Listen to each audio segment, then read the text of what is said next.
Today, we're participating in person from Albany as well as New York City, and we're broadcasting the meeting via WebEx for others to see across the state as well.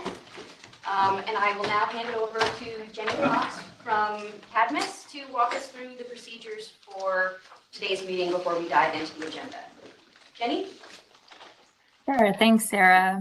So that we have another smooth and productive meeting, I'm just reminding the council members in our 2 locations of our logistics and procedures for today's meeting. We will ask the locations to remain on mute if no one is speaking so that we can limit any background noise. We will also monitor locations to ensure they're muted.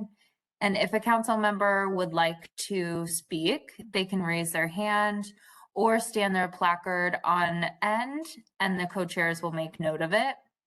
And then the co-chairs will call on members in order, starting in one room, then move to the other room, and call on members in order that they have raised their hands. And that's all I have for today. Turning it back over to Sarah.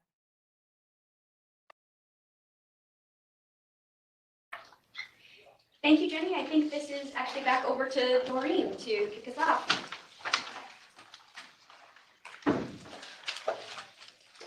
And you are on mute. Yes, I'm sorry for that. Good afternoon, everyone. And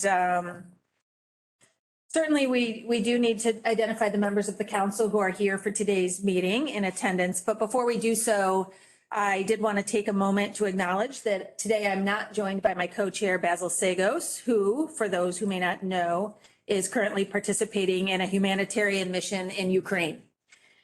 So while I know he will be ably represented by Jared Snyder from the DEC team, I do want to acknowledge his contributions. We're certainly thinking of you and others who are doing such important work in an intensely dark time in Eastern Europe.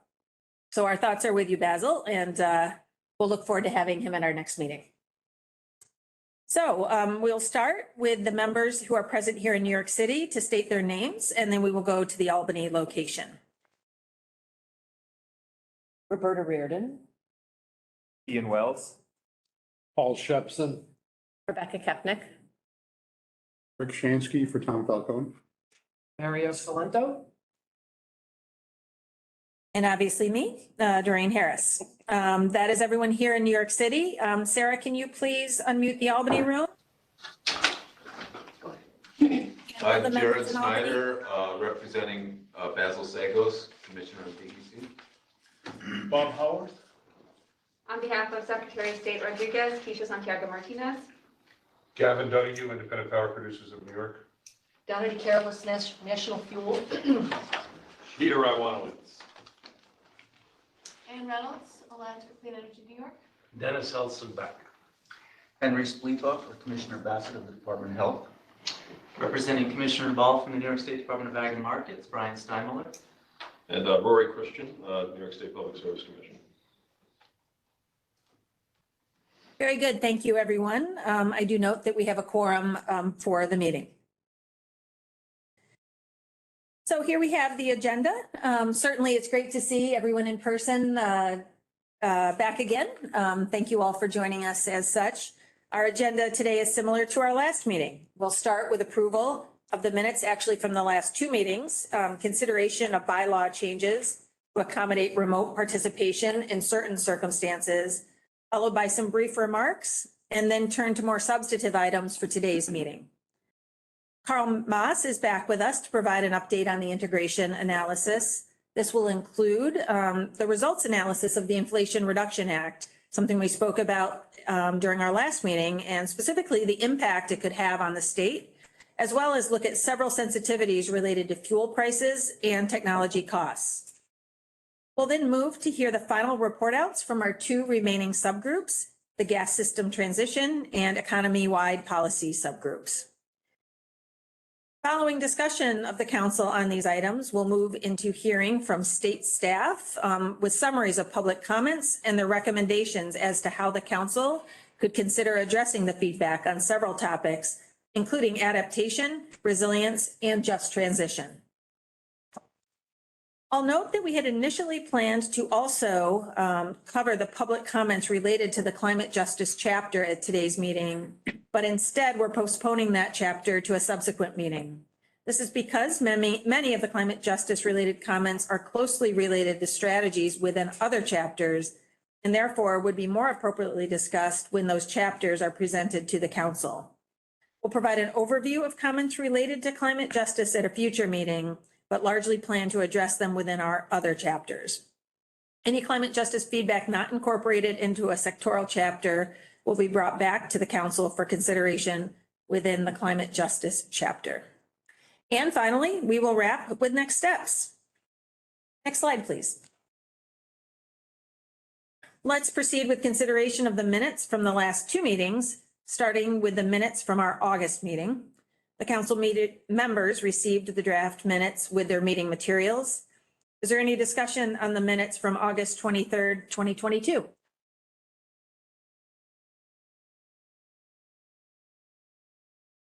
Hearing none, we can move to approve the minutes. I'll ask for a motion to approve the minutes, please. Motion. Second. Thank you. All in favor, signify by raising your hands. Does anyone disapprove of the minutes? If so, please signify by raising your hand.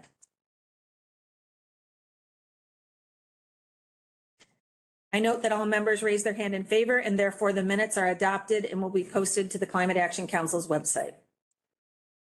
Next, we'll move on, please, next slide, please, to the minutes from the last meeting, which the council members also received the draft minutes for with their meeting materials. Is there any discussion on the minutes from September 13th, 2022?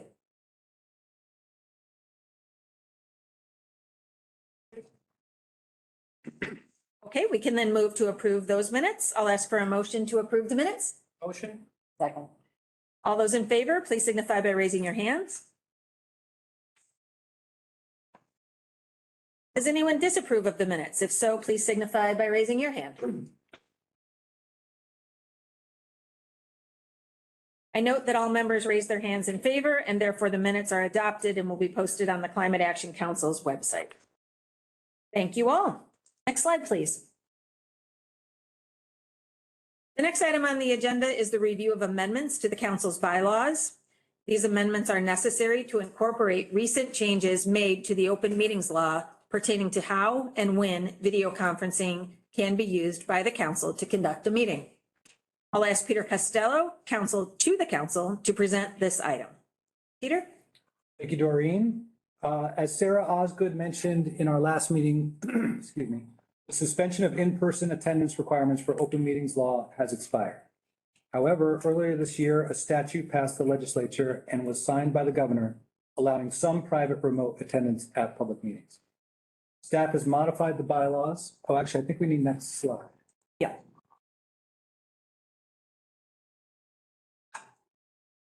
Next slide, please.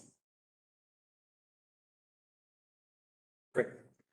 So we have the bylaw amendment displayed. And so staff has modified the bylaws as you see here to reflect the changes in the new law. And these were provided to you and posted on the council's website prior to this meeting. As a threshold matter, we are still required to have at least the number of members necessary to satisfy quorum at locations that are physically open to the public. As a reminder, our quorum requirements are at least 12 members.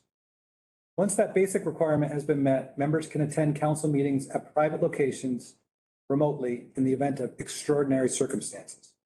The bylaws contain a definition of extraordinary circumstances, as you see here.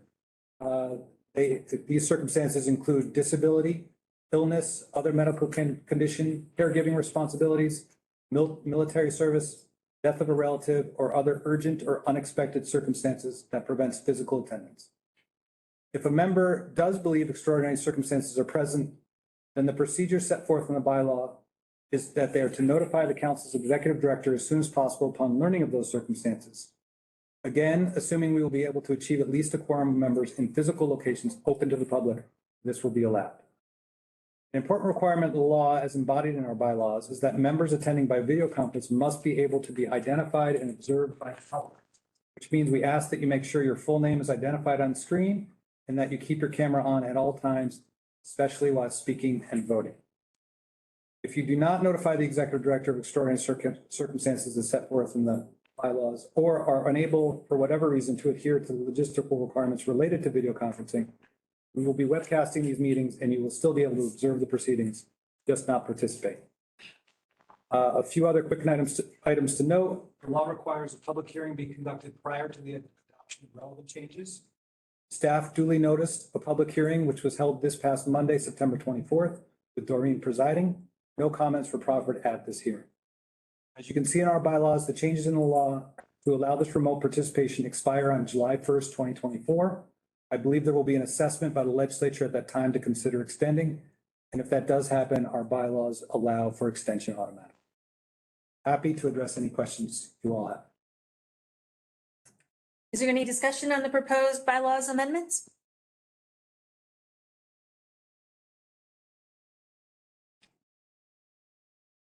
Okay, hearing none, we can move to approve the proposed bylaws. May I have a motion to approve resolution number 5, making amendments to the council's bylaws? Motion. Second. All those in favor, please signify by raising your hand. Does anyone disapprove of the resolution? If so, please signify by raising your hand. I note that all members raised their hands in favor, and therefore the resolution is adopted and the bylaws amendments will be posted to the Climate Action Council's website. Thank you all. I would like to next to note that Ryan Salter, our council member, did notify us of an extraordinary circumstance prior to this meeting. And now that the bylaw amendment has been approved, I'd like to welcome Raya to participate in the rest of the meeting remotely, should she be here today. So if you could please elevate Raya, that would be great. Thank you very much. Doreen, this is Sarah here in Albany, just noting that I don't yet see Raya on, but we'll keep an eye out and elevate her when she is. Thank you, Sarah. Very good. Well, moving on to remarks and reflections, we certainly have had a few very busy weeks, including Climate Week last week. I'll hand it over to Jared Snyder to kick us off. Jared? All right. So one really hot off the presses, this morning, Governor Hochul was in White Plains along with DEC, NYSERDA, NYPA, and other state and local officials to announce that DEC will adopt the advanced clean car rulemaking by the end of the year. That will require all sales of light duty cars and trucks to be zero emission by 2035. That rule implements legislation that Governor Hochul signed a year ago in September 2021 that required 100% sales by 2035. And it also implements a recommendation of the draft scoping plan to adopt the advanced clean cars rulemaking. In addition to the 2035 deadline, it has interim sales requirements, including 35% of vehicles must be 35% of sales must be zero emission by 2035 and 68% in 2030. And it allows compliance through both battery, electric, and fuel cell vehicles. Now, I believe at the same announcement, there was an announcement by the Governor Hochul and the New York Power Authority about a milestone regarding Evolve EV fast chargers across the state. I don't know whether President Driscoll wants to reference that. Thank you. However, President Driscoll has not yet arrived. So Okay. certainly announced today as well, though. It was a fantastic milestone. Okay. Yeah, so it was a milestone of more than 100 Evolve EV fast chargers have been installed around the state. And as somebody that drives an electric vehicle, I've used one of them, and they are conveniently located in locations that were, previously, not as accessible for electric vehicles. And then there was also a recent announcement by Governor Hochul and Ag and Markets regarding a new funding opportunity. Brian, do you want to address that? Yeah, sure. Thank you very much, Jared. So the USDA issued a request for proposals back last spring for a new program called Partners for Climate Smart Commodities.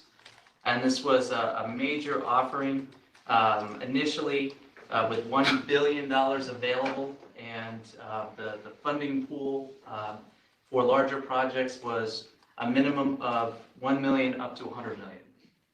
And we looked at this very closely, and our partners at DEC. We applied for this opportunity through DEC as the project lead for both agriculture and forestry. And recently we were notified of an award of $60 million being brought into New York State to advance climate smart agricultural practices as well as climate smart forestry practices. This opportunity will build on current state programs. So for project implementation for agricultural practices, it will build on a climate resilient farming program. For that of forestry practices, it will build on the Regenerate New York and 488 programs. So the agricultural portion will be administered by Ag and Markets, where the forestry portion will be administered by DEC. This also encompasses a strong partnership with Cornell, SUNY ESF, Syracuse University to really assist in the monitoring, measurement, verification, and reporting requirements of this grant opportunity, as well as trying to really connect the market to these products, right? So it's about implementing practices, measuring the impact, and then connecting consumers to these climate smart commodities, both in agriculture and forestry. So very excited about that, and more details to come. Also, during Climate Week, we were able to announce our 6th round of funding through our Climate Resilient Farming Program. And this is a program that helps farmers to reduce emissions, primarily methane, nitrous oxide emissions, while also increasing sequestration capacity and increasing resiliency and adaptation to a changing climate. So about 70 more farms are now participating in the Climate Resilient Farming Program through our county soil and water conservation districts. And we do also estimate the impact of about 80,000 metric tons of reduction from this round alone. So very excited about that and getting these projects off the ground. Great. Thank you, Brian. And I guess last week there were a number of other Climate Week announcements from the governor that support our climate efforts. Governor Hochul signed an executive order to make efforts, or to accelerate efforts to make state operations more sustainable. This builds on progress by the Green New York Council to continue streamlining the administration of the state's lead by example sustainability and climate directives, and sets new goals for the environmental performance of state agencies.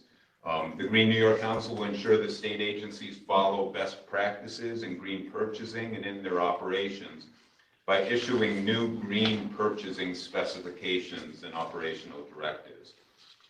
Lieutenant Governor Antonio Delgado, joined by agency and local officials, kicked off Climate Week last Monday with an exciting announcement that the state surpassed 100 certified climate smart communities, supporting local efforts to meet the economic, social, and environmental challenges posed by climate change. And Governor Hochul signed legislation last week to study extreme heat conditions in disadvantaged communities. That legislation will direct DEC to study the impacts of disproportionate heat conditions, also known as urban heat islands, in disadvantaged communities across the state. And that work will be done in conjunction with the Climate Justice Working Group. And so let me turn it back to Doreen. I know that there's a number of NYSERDA announcements as well. Yes, certainly. Thanks, Jared. Just a couple additional announcements from Climate Week. Certainly on Wednesday, it was a big day at the Javits Center where Governor Hochul was joined by Governor Murphy in discussing our collective commitments to these principles, and notably to announce a couple of big milestones. One, we have issued at NYSERDA our annual renewable energy solicitation for wind, solar, hydro, et cetera, on the land. That RFP seeks 2,000 megawatts or more of renewable energy projects and is sixth in a series of solicitations that we've issued for those resources. In addition, she announced we are now at 4 gigawatts of distributed solar toward our New York Sun goal, expanded by Governor Hochul just 1 year ago. And notably, this was the fastest period of time in which we installed a gigawatt in our state in history. So all to say, very excited Climate Week and an exciting day too with all of the announcements that Jared just described.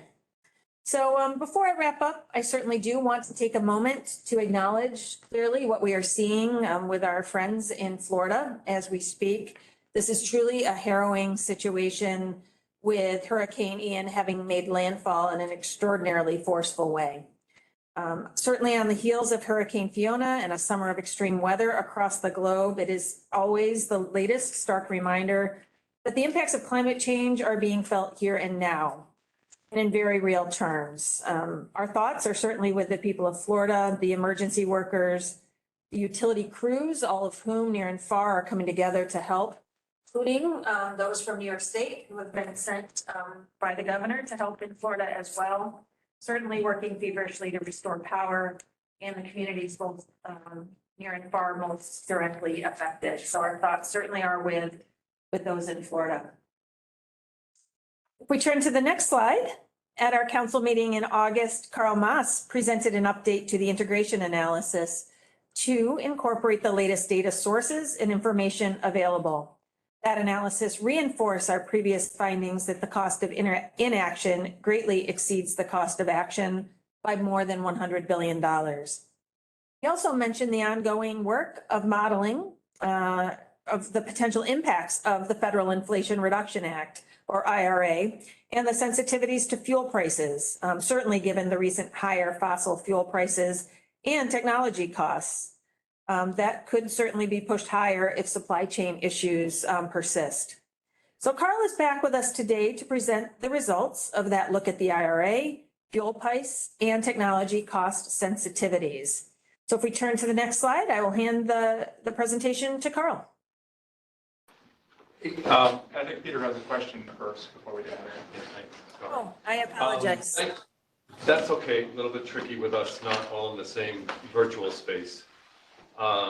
Doreen or Jared, thanks for running through the amazing announcements, particularly today to get the clean car rule done by the end of this year and get more electric vehicle charging. Can anybody in the administration give us a sense of the council, what's going on with the New York State Thruway Authority in terms of fast charging at the thruway rest stops? I personally was like blown away at driving in at the end of August to one of the newly reopened ones and to see no electric vehicle charging there.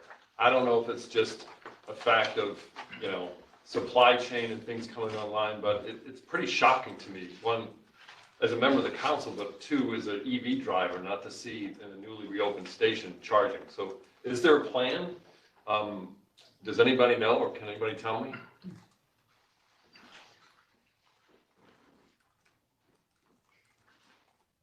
Peter, what I'd say is let us get back to you on that. I think there are people that know what the status is. I just don't want to sort of speak out of turn, and unless Doreen knows, let's just put that on a future agenda. And while I have the mic, I just realized that I want to clarify one thing I said about the rules adopted today. I think I said 35% in 2025. That's model year 2026. Those vehicles are sold starting in 2025. I just wanted to be clear about that. Okay. Do we have any other questions? Thanks, Peter. We'll follow up there. Thank you. Carl, over to you. Okay. Thank you, Doreen. It's great to see all of you again in person. As Doreen mentioned, I have a pretty focused agenda today.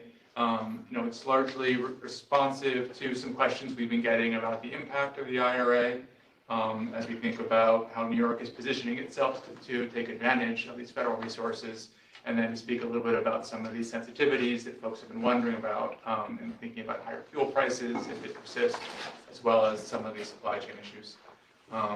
And the key metric that I'll be focusing on is the impact of the net benefits to New York, as we think about that as one of our bottom line metrics for our societal cost benefit test, but obviously there are other metrics as well, but that'll be my focus for the day today. So next slide, please.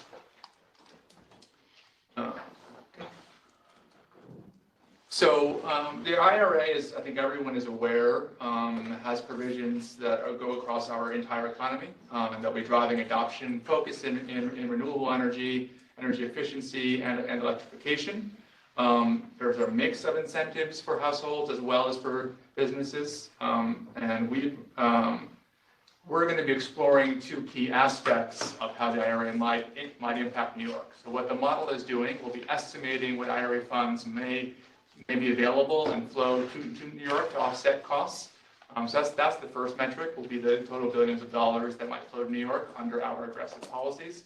And then the second one will be to translate that into how it layers into our net benefit overall analysis. So we'll have those two different points of view to see how those federal funds can support New York going forward. Obviously, we're focusing on the climate and the energy provisions. And in addition, because of the complexity of the law, focusing on the largest buckets of the federal funds. And so will be ones that have the clearest implementation route within the law. We'll be modeling a range of outcomes. There's a fair amount of uncertainty in how the IRA will actually play out. So there will be an upper and a lower bound for some of the, and there's some key parameters that we'll be focusing on, like the domestic content provisions in some of the tax credits. There are income caps for being able to get some of those bonus credits. So we'll be looking at high lows around those. And really it's higher and lower in the sense that we won't be able to model, kind of what the model doesn't do is look at every provision and aspect. And so we'll be modeling the impacts on the funding. We can't get at all the manufacturing grants, some of the early stage innovation work that we think will be critical. It's hard to articulate how that will translate into cheaper products. There will be block grants that go out to states. It's hard to know exactly how those will be implemented. And so, they will all play an important role in how we can implement our CPA. But clearly, there's uncertainty, we won't be able to monetize those. So I would say this is a conservative range. We think it probably is underestimating all the benefits that will flow, but again, we've gone after the largest blocks. And then what the modeling won't be doing, as we haven't done in other aspects, is looking at the distribution of those funds. How will they precisely flow in the economy and who will directly benefit? So rather, we'll be looking at the overall societal impact. Next slide, please. So this is somewhat on purpose, an eye chart. We won't be walking through every provision and aspect of the IRA. You'll have this as a take-home. Again, the bottom line here is it's a complex and robust piece of legislation. What we want to focus on are the sectors that we think it will touch every sector of the economy that will need to transform in the CLCPA, but there will be different magnitudes in which it will have that transformative effect. So that's what we want to try to give you a sense of, is it will have a larger impact in some sectors versus others. Next slide. So in terms of just a quick walk through on the assumptions, as I mentioned, we'll be looking at a lower and a higher benefits. In general, our lower bound is more conservative. It includes the earliest possible phase out of the electric sector tax credits. It assumes less access to some of those incentive bonuses. It assumes less uptake in the credits, for example, for heat pumps and efficiency and EVs. Part of why we could see less uptake, for example, is lack of awareness. And so, if we don't succeed in making sure everyone in New York runs and goes out and buys, we might see less uptake. There also are provisions as we think about if more adoption happens in those who hit income limits, we would receive lower benefits. And so that's on the lower end.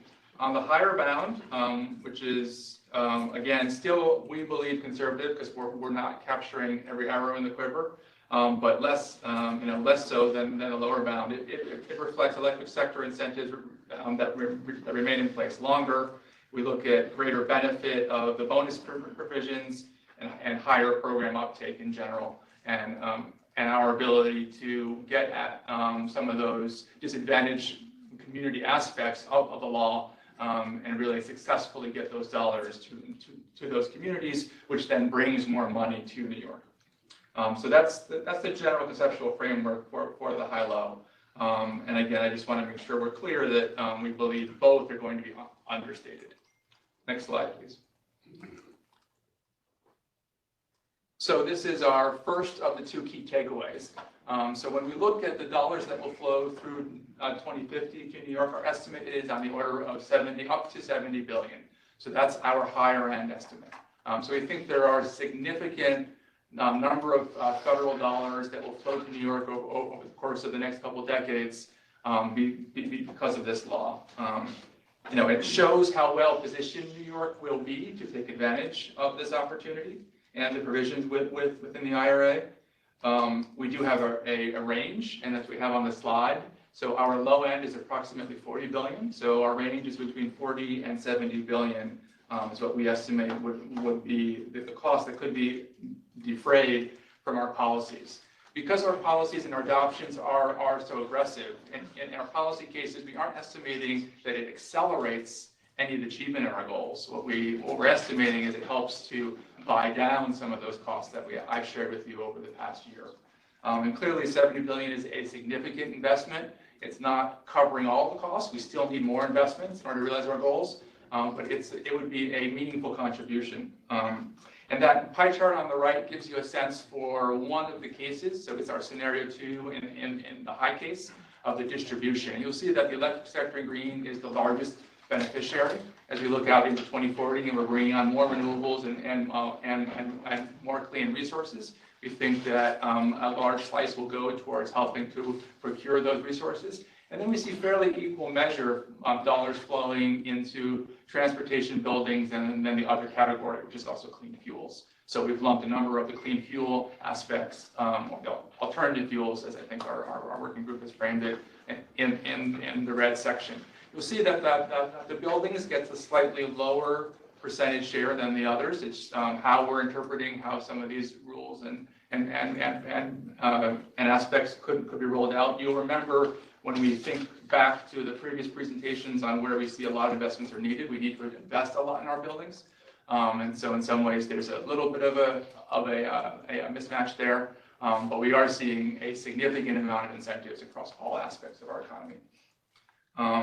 Quick question. Sure. The second bullet, you're saying increased demand for wind versus solar without the IRA, or increased? Yeah, so right, I'd love to get that. Well, next great question. So in terms of how it will physically affect our electric system, what we're seeing is increased amount of wind as compared to out-of-state wind.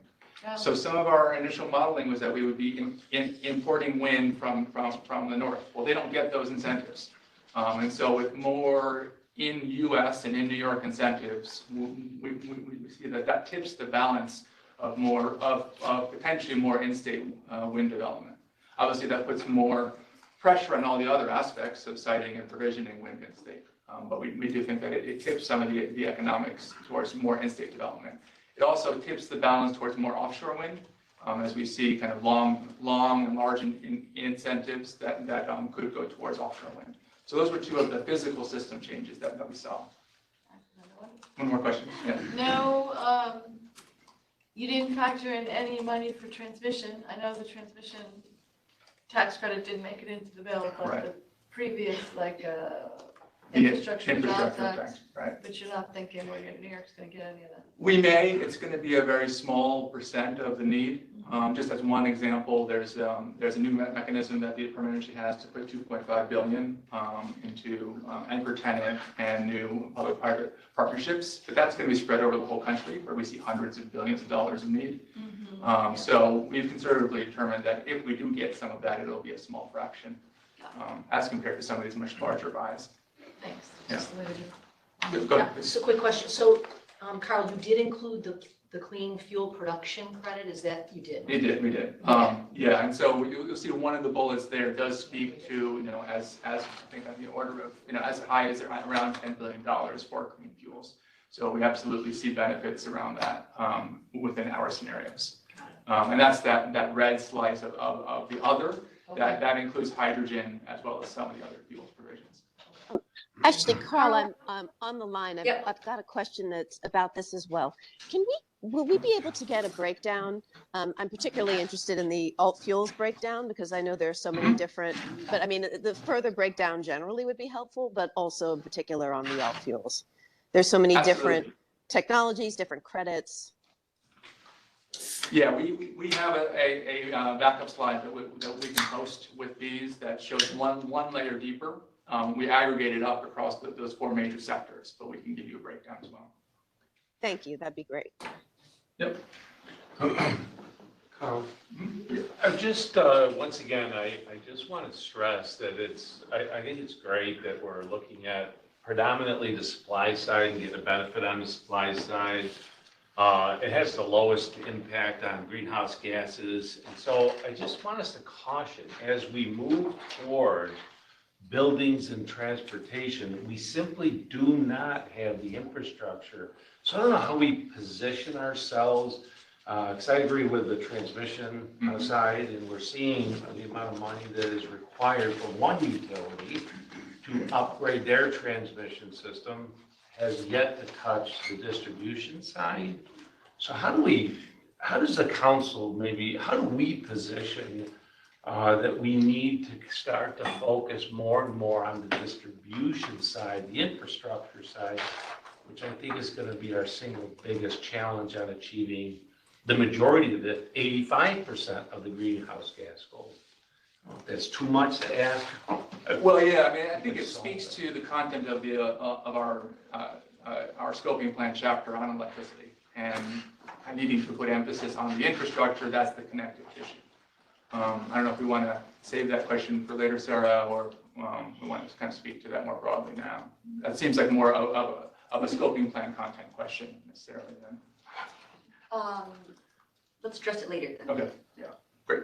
But great point, and it's one that we've emphasized, and I think when we come back again, and when I speak to next steps and thinking about kind of costs of the distribution system and investments in distribution, some of the sensitivities we want to do to show what if peak is higher or less high and the impact on distribution. Part of the point of doing those sensitivities is to draw attention to the need for that type of infrastructure investment. Great, thanks, Carl. Yeah. Okay, and we obviously did include EVs and the heat pump aspects of the law. You can go to the next slide. So the second metric then is translating that 70 billion or that range of 40 to 7 into how it might affect our net benefit analysis. And just as a reminder of how we do our net analysis, we look at the reference case first and say what investments would happen because of existing policies, and then we look at the new provisions, in the scoping plan and say what are the incremental costs above that. So what we found is that these incentives from the federal dollar will actually in part help us to pay for some of the policies in the reference case itself. So when we look on net, we see it's a net $50 billion impact when we're doing our net benefit analysis. And so there is a meaningful amount of money that will help to flow towards execution, for example, of future solicitations for the 70 by 30 provisions, for executing on some of our EV policies that are already in place. But it's still a significant net benefit, and so it obviously increases our storyline here. It increases our overall net benefit for the CLCSBA by drawing in some of this co-funding from outside of New York State. And that's what that chart on the right just shows for our 3 core policy scenarios, what the increase in the net benefit is. Okay, next slide. Okay, so the second area that I wanted to explore. Carl, please. Yeah. Sorry, New York City has a question or two. Please. Thank you. Carl, Paul Shupson here. I'm just wondering if you have the revised total net benefits. Are you going to show those numbers? I assume it's now somewhere at an average of 150 billion. Yeah, sorry, that last slide might have been small, Paul, but that's what that chart was. On the previous slide was the new bottom line on the net benefit, and you're right. We go from on the order of 110 billion up to 160 billion of net benefits. Okay, Anyone? thank you. Thanks, Carl. Great. Okay, so we're going to now switch gears to our sensitivities. And so we ran a number of sensitivities as part of our draft scoping plan. You'll recall we looked at, for example, at, what if our somewhat middle of the road technology cost evolution were to be more aggressive and we were to see some of the higher cost reductions. We're exploring two new sensitivities here, one around fuel prices and the other around what if some of our clean tech doesn't get as cheap as we hope in the near term. And so last time I spoke to you about our revised fuel price forecast. That's what these dark lines show. So we've already incorporated into the core case some of the what clearly near-term effects of elevated fuel prices. What we've seen from work, for example, by US DOE's annual energy outlook, but also other publications internationally, is there are potential upward pressure on fossil fuel prices. And so this dashed line is a sensitivity on what if we see persistently higher prices. The graph on the left is for natural gas, where we see a significantly higher persistence could be possible given structural changes that we're seeing in the natural gas global markets. On the right is the petroleum fuels, and there it's a smaller increment of persistently high prices. Again, driven by a number of potential market dynamics. Next slide. And so the key finding here, is that higher fuel prices clearly affect both our reference case and our policy cases. But because our reference case has a significantly higher amount of fossil fuel still being used, we see that the reference case goes up in a higher price. And as a result, we see that there's a significant net benefit to the tune of between $30 and $40 billion of avoiding the combustion and use of those higher priced fossil fuels. So the graphic on the right is a similar one as I showed before. It's the impact on the net benefit, in this case of the higher fuel price sensitivity. So the dark bars were our current core scenario across our three core cases of our net benefits, and we see that they increase between $30 and $40 billion. And so, this is a significant potential upside if we do see more persistent high fossil fuel prices as we go about this transition.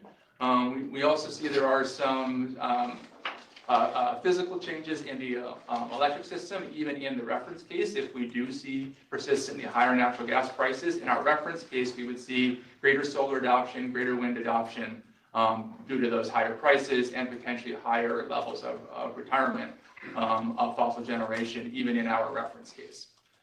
So again, it underscores the value of our transition to renewable energy as a way to help New Yorkers to be buffered against uncertain, potentially higher fossil fuel prices. And that translates down to the end-use consumers as they electrify and are less exposed to some of those direct fuel prices.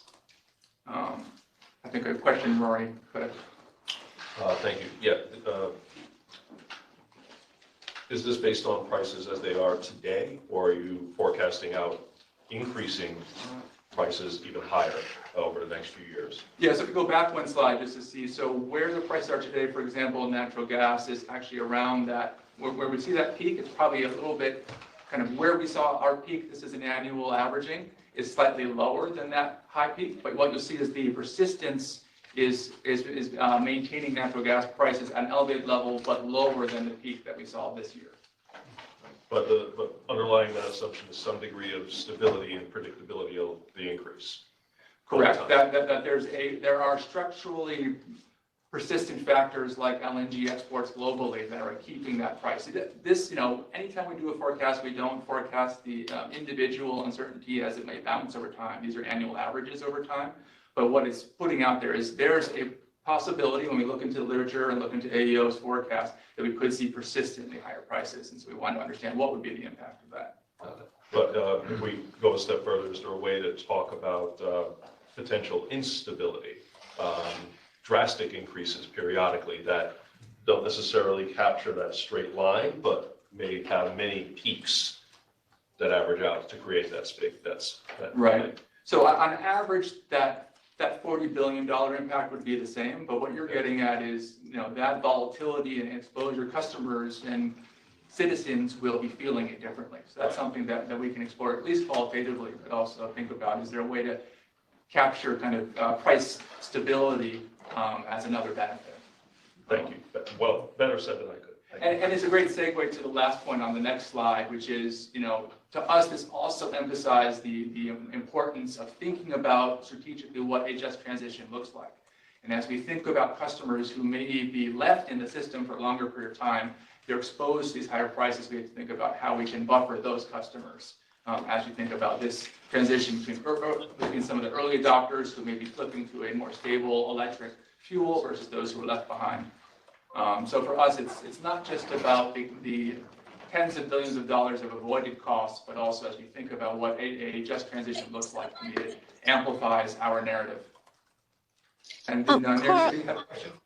Yeah. Oh, maybe that was Ryan. Oh, yeah, I apologize. I know I'm shooting in from remote, but thank you for this. I can't tell you, I mean, it's so timely. It's so fantastic to have this analysis in the vein of what we're just talking about. I mean, we're all digging into this. Existentially, we know that the tax credits, the way that the IRA is structured, may tend to go, the rooftop solar, geothermal style incentives may go to the higher income folks. Have you had a chance at all to think about, or how can we even think about, for lack of a better term, like, are there segments, income or societal segments that are going to be subsidized at different levels? And it just makes me think about, yes, those who may be kind of left behind, and then yes, that just transition in terms of how do we need to make up for that investment and continue to invest in those who have been historically disinvested in. Right. Yeah, absolutely. The IRA has explicit provisions to go towards low income and parts of our communities. And so we think there's a good synergy between this issue of the risk of higher fossil fuel prices and putting more incentives towards those who might be most vulnerable. So that, when we look at the lower and the higher end of the previous slides, part of what we assume in the higher end is that New York is able to capitalize on those bonus credits and able to get resources to the low income communities, because there are more incentives on the table for those communities. All right, and I appreciate that answer, and I still, I have a sense that the IRA is just on balance, and I know I've looked at various different analyses of, where the low income and EJ investments are, and there's, disagreement amongst those who think about in terms of how large they are, but we know that they're dwarfed by this, different type of more like,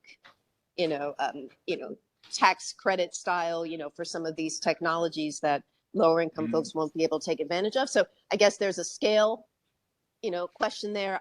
If you have, this is a great analysis. If you have any breakdowns, further, I would love to see it. But I just want to make the point that, we know there's a scale, like there's some stuff in there. There's money for, quote unquote, disadvantaged communities, frontline communities there. There's a lot more money for other things.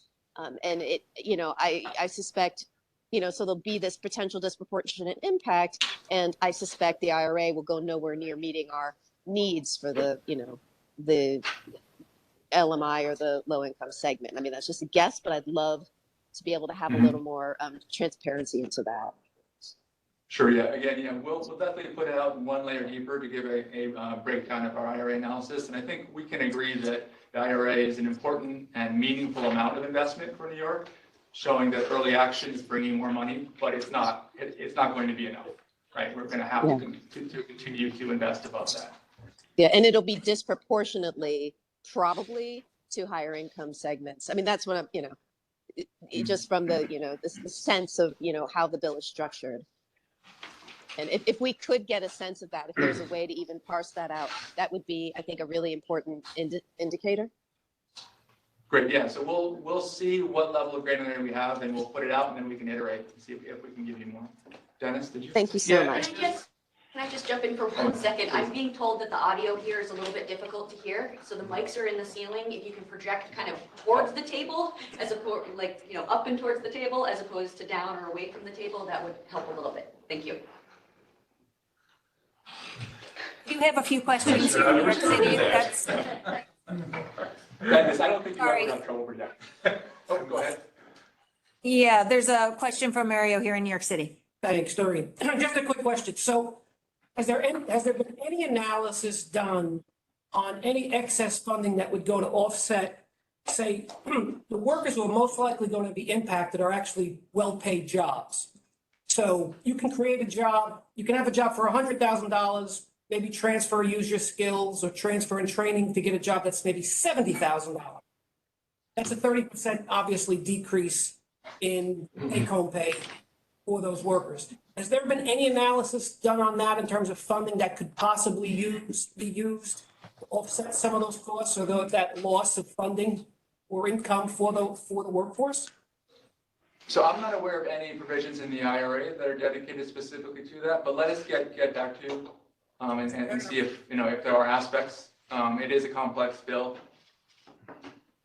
Yeah, there are provisions that are focused on the facilities themselves that are being shut down through the transition and the support for the communities, as well as the reutilization of those facilities in other ways.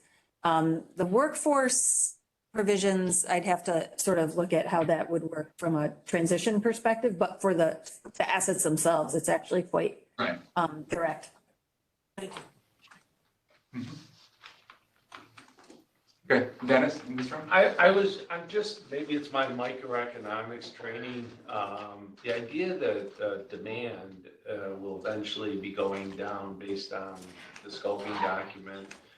Supply, unless we artificially do something, will remain somewhat stagnant. I would think fuel prices would go down. Am I missing something, Carl? Yeah, so if we have, so those models from the AEO that show the higher prices show that there are going to be persistent global use of these fossil fuels in a way that will continue to drive the overall demand over the next couple of decades. So that's what that risk factor that we're analyzing is, if we continue to see global demand as some of our major institutions are forecasting, that's where that would be the upward pressure. If we could see a significant global shift away, we could see some of that downward price pressure. And that's where our core case you'll see is still, kind of a lower fossil fuel forecast. So this is about looking at the uncertainty and how the different markets might play out. Then maybe part of the scoping document conversation needs to be where are we purchasing some of these clean energy products from so that we are not purchasing it from the countries that are creating the most pollution so that there's an actual return on what we're trying to accomplish here in New York. I mean, it just is uncomfortable and it's not intuitive that prices are going to go down. It seems like ours could go up. It seems like they would go down, but you've done much more analysis than I have. But I'd be curious to see more detail. Sure. I appreciate that. Dan, did you have a question? I was just trying to make sure I was understanding bullet 3 here. So it's basically, since the reference case includes 70 by 30, it's basically saying at higher fossil fuel prices, we get beyond 70%. And we model all the way out to 2050. Okay. So what we're saying is when we look at the reference case and look at the adoption beyond 2030, we're seeing, because of persistently higher prices, we're seeing that there's going to be adoption that will happen in solar and wind. Without further, programming. Right, programming. Okay. It's obviously, it's not enough to get us to the 100 by 40. We're still going to need policy, and there will be costs associated with that. Yeah.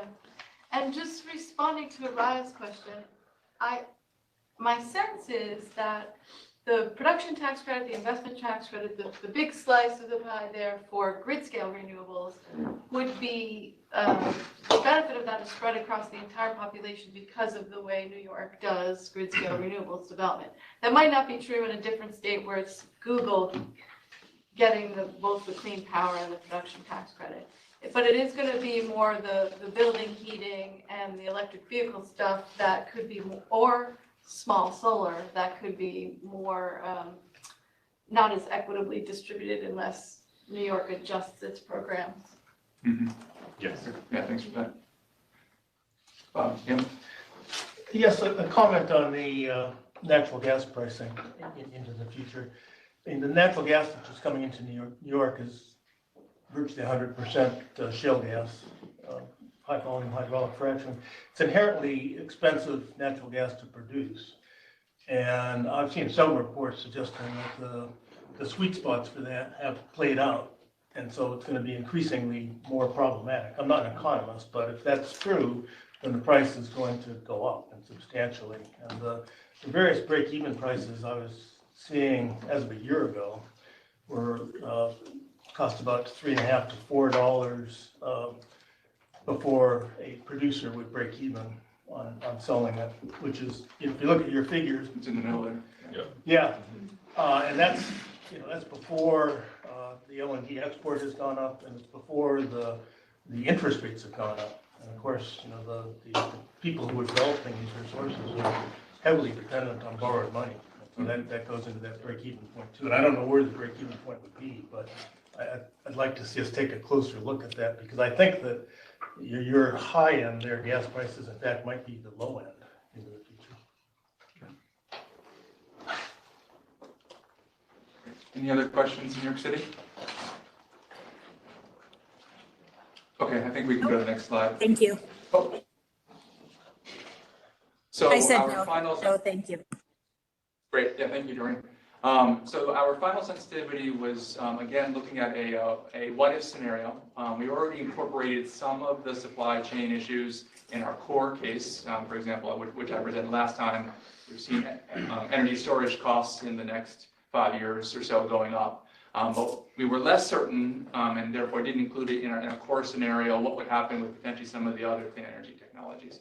So what we've done here is we've talked with industry, talked with our program folks to give us a sense of what might be a potential scenario for higher costs clean technology. What we ended up using this as a test case, and what we want to look at, we're both in transportation and in building technologies. What if we see some of the cost structures not declining over the next 10 years as we had originally forecasted? And what if we see persistently higher costs? And we can break down in some supplemental slides what are some of those core assumptions. And again, for the electric sector, we haven't changed those. We've already included in those what we see as some of our supply chain risks. So really, this is focusing on the clean transportation and clean building technologies. And our bottom line for us was to try to explore, if we were to see a world of more persistently higher technology costs, how would it affect our net benefits? And does it change our story of the overall benefit to New York if this were to occur? This also is a conservative approach, because in the time we had and some of the uncertainty we had, we did not also look at how the persistence of the fossil fuel boilers, we might see higher cost conventional technologies. So we wanted to take somewhat of a simple but an extreme view, where we had hypothesized originally that these costs would be coming down for the clean tech. What if they don't? What if they persist? And what if our fossil fuel alternatives stay at the pricing that we had expected? So next bullet, or next slide, sorry. And so what we found is that, in this high tech cost sensitivity, we do see that the overall costs increase more in our policy cases than in our reference case. So in some ways, it's the mirror image of what we saw for the higher fossil fuel. And we see prices on a net basis, on the net cost above the reference case, increasing between 30 and 40 billion.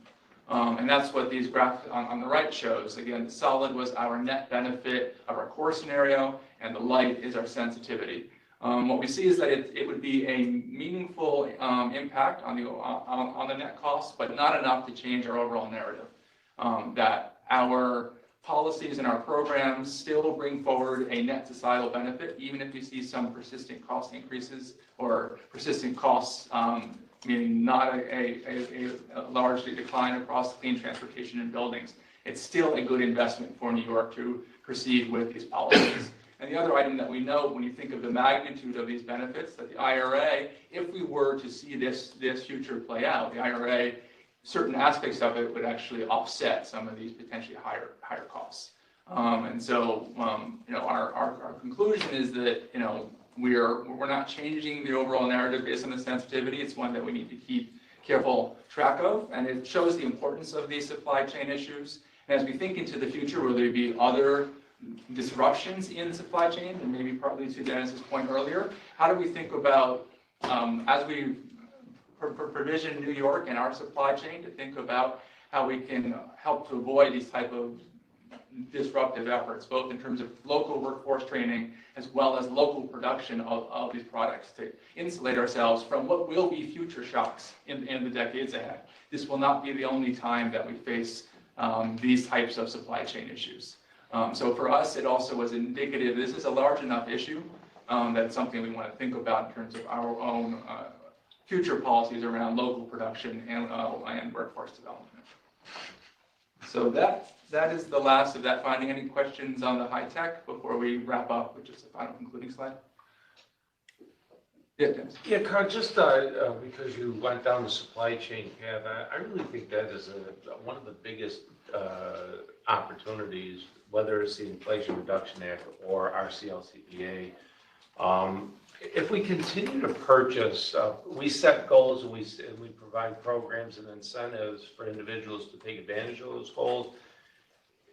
The idea that we're not thinking about that same dollar and investing in economic development and supply chain development, to me, is counterintuitive.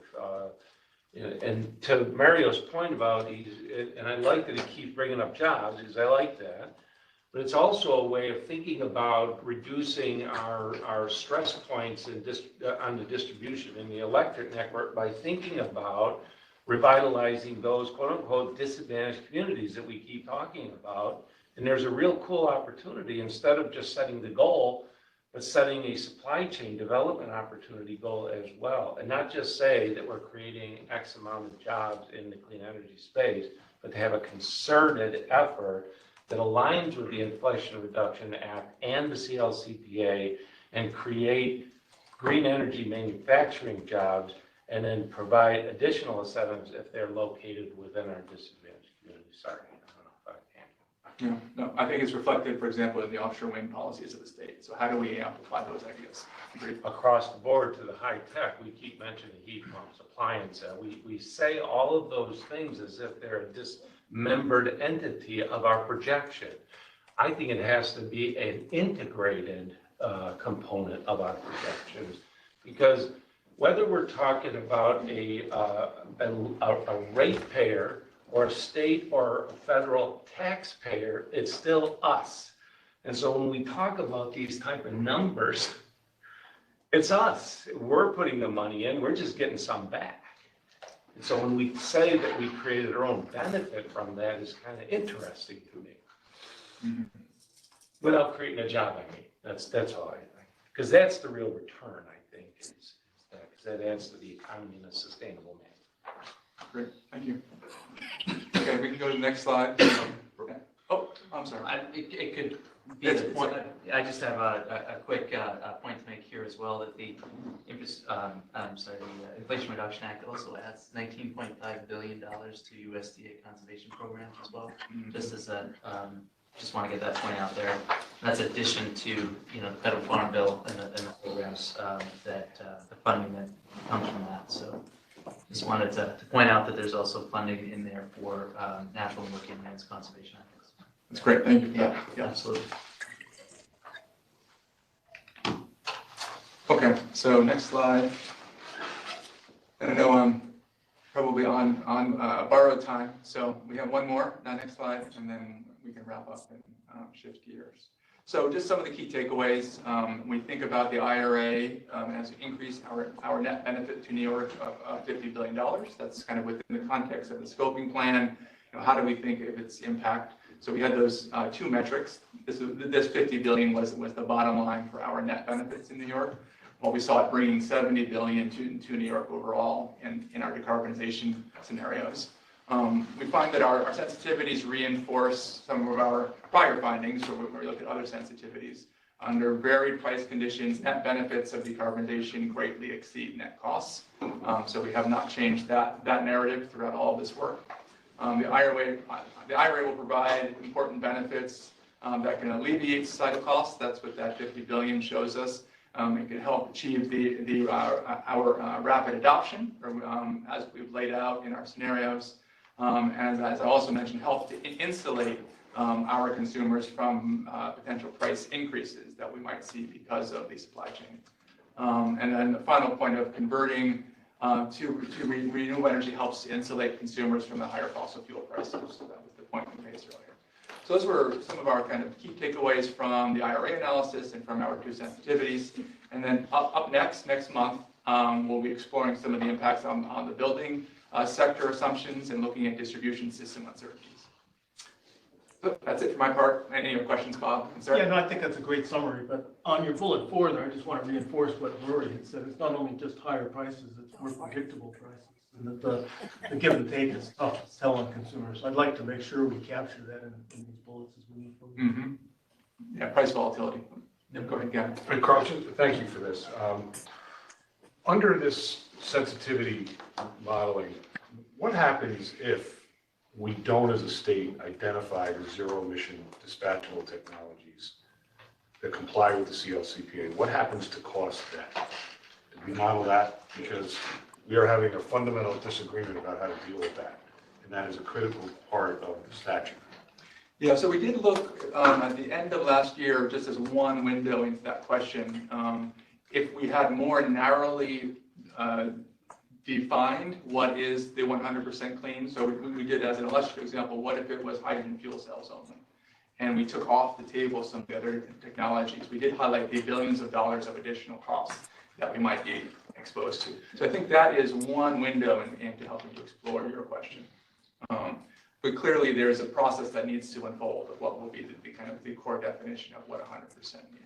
I just don't think we should be taking things off the table at this point. We should be putting all things on the table instead of taking things off. That's my perspective, but I just wanted to get that out because I wasn't sure what that impact would be. Right. So that was a previous sensitivity that we had a year ago. So it's good to bring it back up so we don't forget some of those other items. Thank you. Okay, I don't think it's just Gavin's opinion. I think that was also brought up by the ISO. So just I don't. A lot of people. I know. I didn't. Good. I appreciate that. We do have a few questions from New York City, if that's okay. Actually, Doreen, could we got one more here and then we can go to the New York City room? Yep. Thank you. Thank you. It's Donna. So, Carl, I wanted to ask you this. Maybe this is what you're covering next time. The distribution system uncertainties, is that the question that was raised earlier about, some communities just don't have, how is that reflected? I guess, is that what you're going to be covering next time? Because I think when we look at these portal maps for some of our older communities, the infrastructure's fully constrained. Right. So we did explore some uncertainty in the distribution system upgrade costs. That's kind of one of our, I would argue, is one of the areas that we need to do new work. And that we'll need to go into that more next year as well. This will more specifically look at if we have a different shape to what our peak might look like, how might that affect how we have to scale up our distribution system. So help us think about building technologies and grid technology costs and how those trade off. But the core uncertainty of how much the distribution system needs to grow and upgrade and where we might have areas that need more help than others, it's an area that just needs more research. And that's we did highlight that last year, and it will definitely be part of our going forward research agenda. Because we have right now, we look at marginal cost of service studies, and those average over large utility areas. And we know that there will be pockets that are very different from those averages. Okay, New York City. Oh. Okay, Carl, I find that, the graphics are worth a great deal. They mean a lot. They get shared and so on, including the plot of assumed fuel costs going out to 2050 and the uncertainty about the technology costs and how all that translates into the final bar graph of what the net benefits are. I'm wondering if you can produce a figure on the fuel costs run out to 2050 that has upper and lower bounds and take all of the uncertainties that go into that final error graph that final bar graph and put error bars on it. Maybe I'm an annoying measurement scientist, but I think expressing the range of uncertainty on that, the final net benefit calculation would be useful to see. No, that's, And I'll swear I did not plant that question.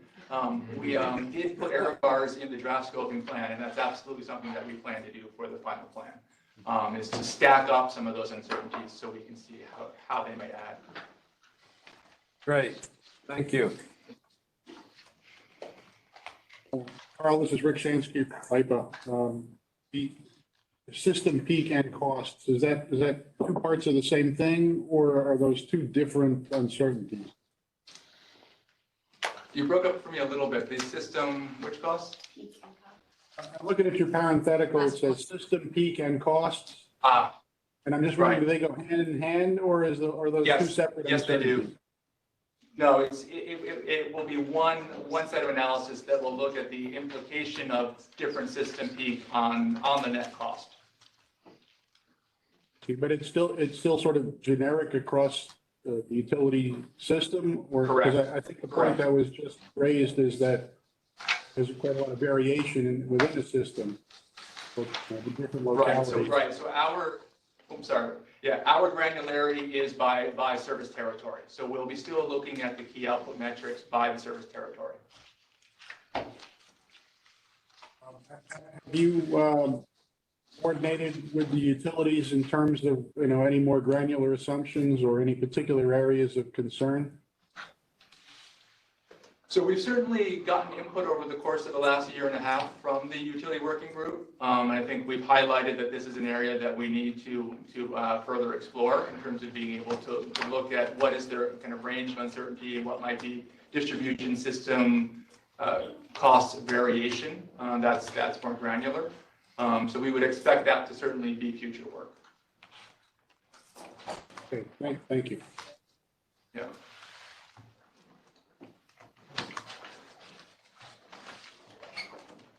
Is that it for New York City? Yes, that is. Thank you. Okay, thank you. All right, thank you, Sarah. Thanks, Carl. Very good.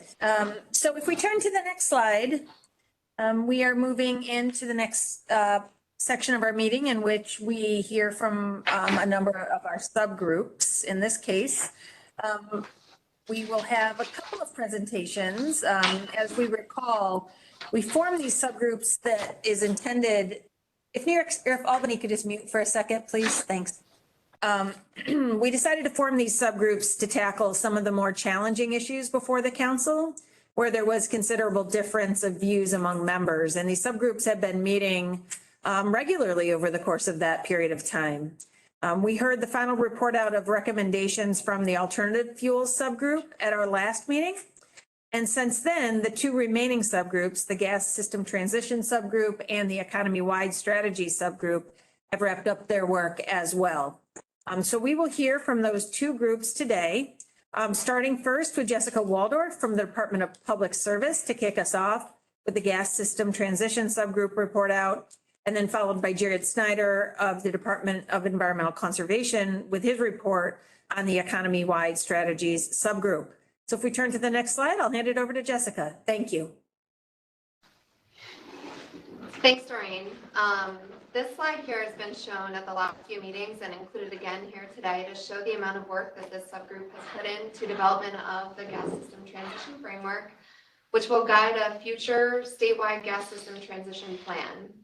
That was the purpose of the subgroup, and I'm here today to tell you all about it. I want to thank the council members that participated in this subgroup for their time, their input, and the support in its development.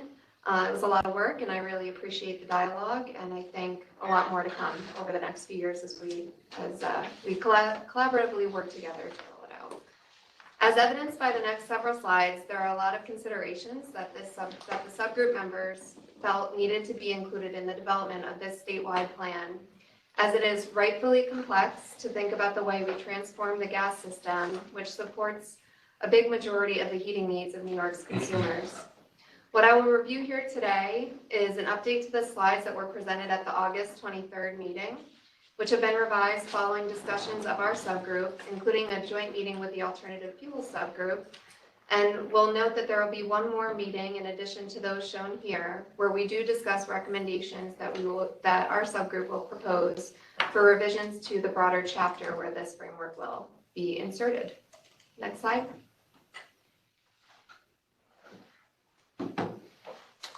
So now I apologize for the small text following Carl's presentation for those that are in the room. There's a lot of detail included here, and I'm not going to read every single word, but the next few slides will go into detail on the key considerations and guidance. The first one in particular has been revised since August 23rd to be a little bit more specific about what we really mean in ensuring that the plan meets the greenhouse gas emissions reductions set forth in the Climate Act. This consideration is focused on ensuring that a few recommendations to meet that goal. The first one is that individual gas utilities and local distribution companies will reduce emissions by 2030 and 2050 to achieve the statewide emissions limits established in the Act, consistent with what's laid out in the scoping plan as well. Require utility-specific and system-wide forecasts for the reduction in gas sales, decreasing numbers of gas customers connected to the system as customers transition to alternative heating technologies such as electrification, community thermal, and other sources for their heating and hot water needs. The second consideration here is related to the need to reduce energy burdens and ensure energy affordability. The plan identifies, the recommendations identify a few ways to achieve that. The first specific guidance is focused on finding ways to mitigate impacts on the remaining gas customers as other consumers transition to alternative heating methods, with a particular focus on low-income residents. And so that is focused on making sure that the customers that are continue to be reliant on the gas system don't face a significant undue burden or a significant undue cost. Review the costs and benefits associated with both the transition to electrification and potential adoption of alternative fuels for decarbonizing the gas system to evaluate the impact on overall affordability. This one, we had a pretty lengthy discussion about making sure that there's a review that's conducted of the electric grid and related electric transmission and distribution system build-out costs, avoided costs of appliance electrification, gas system investments, and appliance modifications to enable alternative fuels. But again, there's considerations on alternative fuels that I'll get to in a minute. Fuel production costs and costs to the homeowner and business level. So making this mean something to consumers when we talk about costs as opposed to system costs. The next one is focused on prioritizing and targeting public financial support of energy efficiency upgrades and electrification initiatives. This one does align with some of the recommendations that can be found elsewhere in the scoping plan, but really wanted to make sure that we have a focus on targeting support for cleaner alternatives to our most vulnerable consumers, including low to moderate income consumers and those located in disadvantaged communities. The last piece that I'll hit on here is that there was a recommendation by the subgroup to further define what we mean by energy affordability. I think, certainly the words are important, but what's behind them matters too. And so the subgroup felt strongly that we should define what that means as part of the statewide gas transition plan and gave the example of the current Public Service Commission's energy affordability policy target of energy burden set at below 6% of household income. Next slide.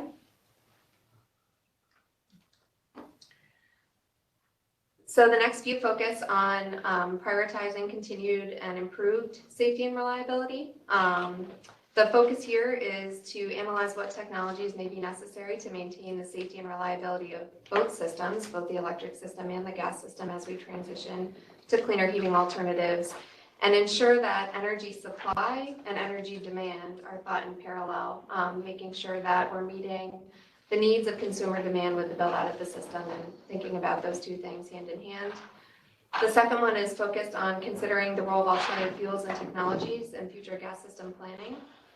There's a few specific recommendations within that, and I'd like to thank our fellow subgroup colleagues on the alternative fuels group, which following our meeting, we found that most of what we have developed so far was pretty well in alignment with the recommendations from that subgroup. Specifically, the subgroup for gas transition recommends a strategic use of alternative fuels aligned with the integration analysis scenarios to meet consumer needs for space heating or process use, where electrification is not yet feasible, or potentially to decarbonize the gas system as it transitions. Use of alternative fuels should contribute to achieving the overarching emissions goals set forth in the CLCPA and the scoping plan's recommendations, on the need to significantly decarbonize the building sector. So making sure that what we're recommending here is also in alignment with some of the other specific recommendations set forth in the scoping plan. Consider non-wire and non-pipe alternatives and demand reduction.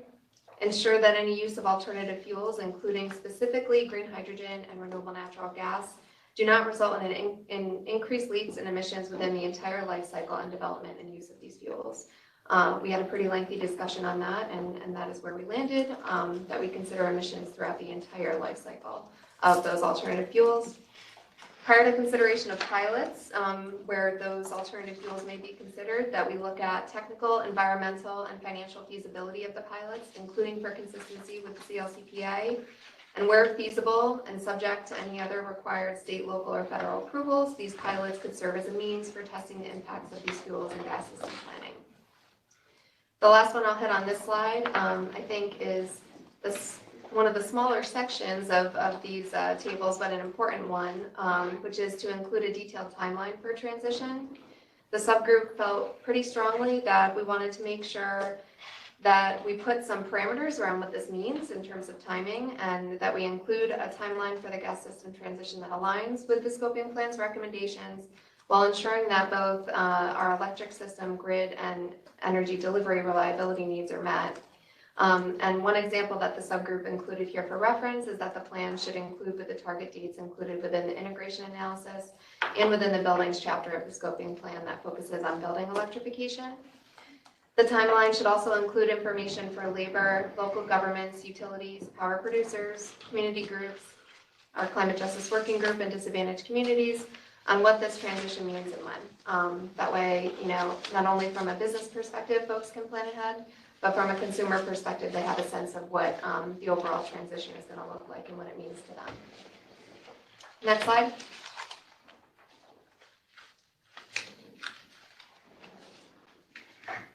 Great. So the next few here focus on ensuring a close coordination with the electric system expansion, and specifically here, our subgroup, while focused on gas system transition, realized early on in our meetings that we need to make sure that we're aligning this transition with the build out of the electric grid and the build out of renewable clean energy systems. Doing those two things in parallel will ensure that we don't face reliability challenges or challenges to meet the needs of our consumers.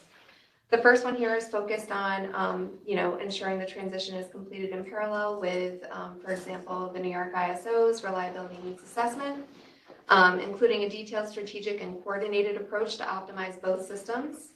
The second one focuses on a recommendation from the subgroup that the statewide gas planning process be done concurrently and in coordination with the electric system planning processes at the New York ISO and also at the New York Public Service Commission and elsewhere, to make sure that there's grid readiness at both the wholesale power generation and transmission level, as well as the distribution level for electrification efforts.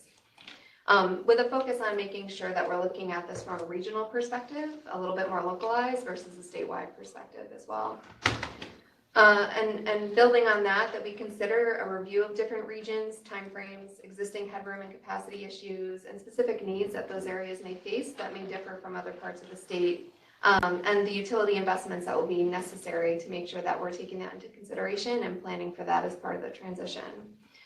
And lastly, include a focus on innovation, including pilots that will be necessary to transform the grid alongside the gas system. The next one relates to ensuring equitable access to alternative heating options in disadvantaged communities.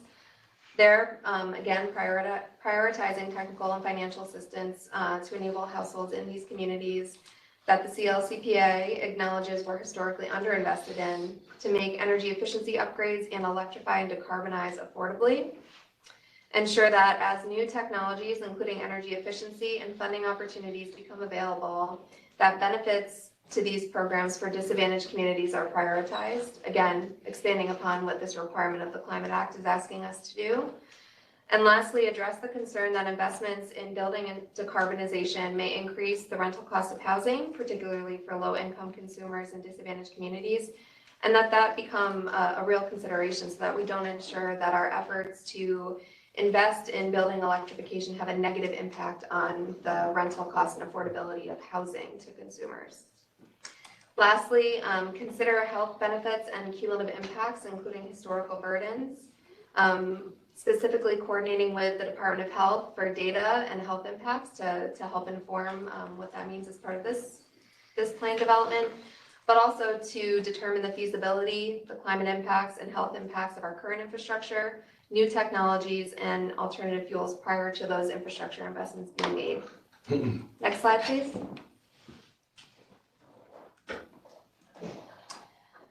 First one here focuses on a just transition for the gas industry workforce. This one has been expanded quite a bit since the August meeting to include a clear plan for the just transition of the workforce, including what the current gas industry workforce can expect as part of the transition, but also the opportunities that may be associated with it. There we had a discussion, for example, about district thermal and what that new opportunity provides to the gas utility industry. Include a consideration of leveraging the gas utility workers' skill sets for the decarbonization and operation of the gas delivery system. So, leveraging their skills to help transition the system as it is today, but also with the build out and operation of future technologies where those skill sets will be valuable. Leverage the work of the Just Transition Working Group, who has done a lot of work in this area to specifically, evaluate and provide gas workforce needs to meet the demand of the future heating industry, and to ensure a safe transition of the existing system. One specific recommendation I'll hit on here is to include prioritizing reemployment of displaced workers. That was something that was a specific recommendation here. And also bridging the gas for retirement eligibility and identifying potential funding sources and support for those workers to access workforce development and training with a focus on individuals that are located in disadvantaged communities. Last 2 points I'll hit on here under this category are the development of health and safety standards and protocols, both for the decarbonization of the existing system and also with respect to how to adapt to new technologies or new business opportunities. And ensure strong communication with labor and employers as new technologies are adopted or considered so that they can understand what potential training they maybe need to acquire, but also what opportunities are out there for their next steps. And next one here is to prioritize emissions and co-pollutant reductions in disadvantaged communities and ensure no disproportionate burden. I don't think it would come as a surprise to anybody on the council, but that is a focus of the Climate Act, and also something the subgroup felt should be a really strong focus of this statewide transition plan. Ensure, and specifically within this bucket, we wanted to ensure that emissions reductions and co-pollutants are prioritized, so being very explicit. Ensuring no disproportionate burden, including when considering infrastructure project locations, associated emissions, and co-pollutant impacts. Utilizing the statewide greenhouse gas inventory data on emissions and co-pollutant reductions, the disadvantaged communities criteria, air monitoring data, and any other research that will be able to help us track progress towards reducing those emissions and co-pollutants, and how it can inform both current emissions levels as well as enforcement of emissions limits set forth in the Climate Act. Lastly here, we talked about identifying needed changes to laws and regulations to be consistent with the Climate Act. This was something that was referenced within the chapter language itself of the draft scoping plan. And specifically, our subgroup recommended that we review the creation of new or modifications to existing statutory provisions or regulations that may be needed to accomplish the deep decarbonization of the gas system, as well as any potential consideration of alternative fuels. And with that, we'll go to the next slide. Next and final. So the first one here is to consider the use of existing gas infrastructure. What the subgroup focused on here was a recognition that investments in traditional infrastructure as it is today will be necessary to continue to maintain the reliability and safety of the existing gas distribution system, and also to achieve emissions reduction targets using increasingly decarbonized heating sector. However, what the subgroup did acknowledge is that the plan should require greater scrutiny of those investments in infrastructure that will be necessary to ensure that they do not result in stranded assets from infrastructure and make it more expensive to decarbonize the gas distribution system. The scrutiny specifically was recommended to include a determination of the need for the project to ensure safe and reliable service, cost impacts of additional investments to stranded asset costs, CLCPA compliance, and the technical feasibility of the investment. So those were a few specific recommendations within this category. The next one, we felt like there is certainly a lot to be considered as part of this plan, and we wanted to call attention to some specific additional analysis that should be conducted as part of the statewide plan. The first focuses on an independent analysis of alternative fuels. Specifically, we talked about green hydrogen and renewable natural gas, and that it should include impacts on affordability, emissions impacts, safety and reliability considerations, including pipeline safety and gas system impacts, engineering and environmental considerations, and the potential for continued reliance on gas, which is something that, continued reliance on fossil fuels in general, which is something that our subgroup obviously does not want to happen. So we wanted to be explicit about it within this category. Comprehensive evaluation of practical cost impacts and benefits of the implementation of the state's energy transformation on individuals, businesses, and industries in New York. And identify innovative uses of capital and alternative funding mechanisms. We just heard a presentation about the Inflation Reduction Act, and so the subgroup felt strongly that we should be taking that into consideration, as well as other private investment opportunities that will help to reduce the public cost of New Yorkers to help transition the gas system. And lastly, communication strategy and consumer education plan was our final key consideration. This one is important, and here we talked about making sure that there is a communication strategy of both the benefits and associated costs, inclusive of societal cost impacts, health benefits, environmental and economic benefits from the transition to cleaner alternatives and away from the use of fossil fuels, including a detailed workforce development and engagement strategy on the benefits to cleaner heating alternatives, an opportunity for significant public comment and engagement in the development of the gas transition plan, as well as a review of our current policies to see what opportunities we can take to make it a more robust stakeholder engagement process. And lastly, and I think an important one, a good one to end on, but to outline how this communication strategy and consumer education plan will be executed, and to provide information on how the gas system transition will expand consumer choice, increase utility energy offerings and business model reforms, enhance resiliency as opposed to reducing it, with increasing energy efficient electrification, energy storage, reduced price volatility due to less reliance on fossil fuels, and potential consideration of alternative fuels. And with that, that's all I have. Any questions? I talk fast, so hopefully, hopefully you don't have any, but I'm willing to answer it, Jessica, we do have a question here in New York. Yeah, go ahead. Yeah, hi, Jessica. This is Rick Shansky of BIPA.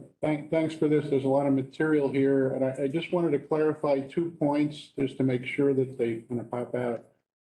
One is when we talk about grid reliability, can we make it clear that there's sort of 2 paths to that? One through the New York Independent System Operator for the bulk power system, and the other through the distribution utilities for the local T&D systems. And they both need to be, looked at it together. Yeah, we had some examples that we threw in the New York ISO, but point well taken, and I think we could probably add that extra clarification.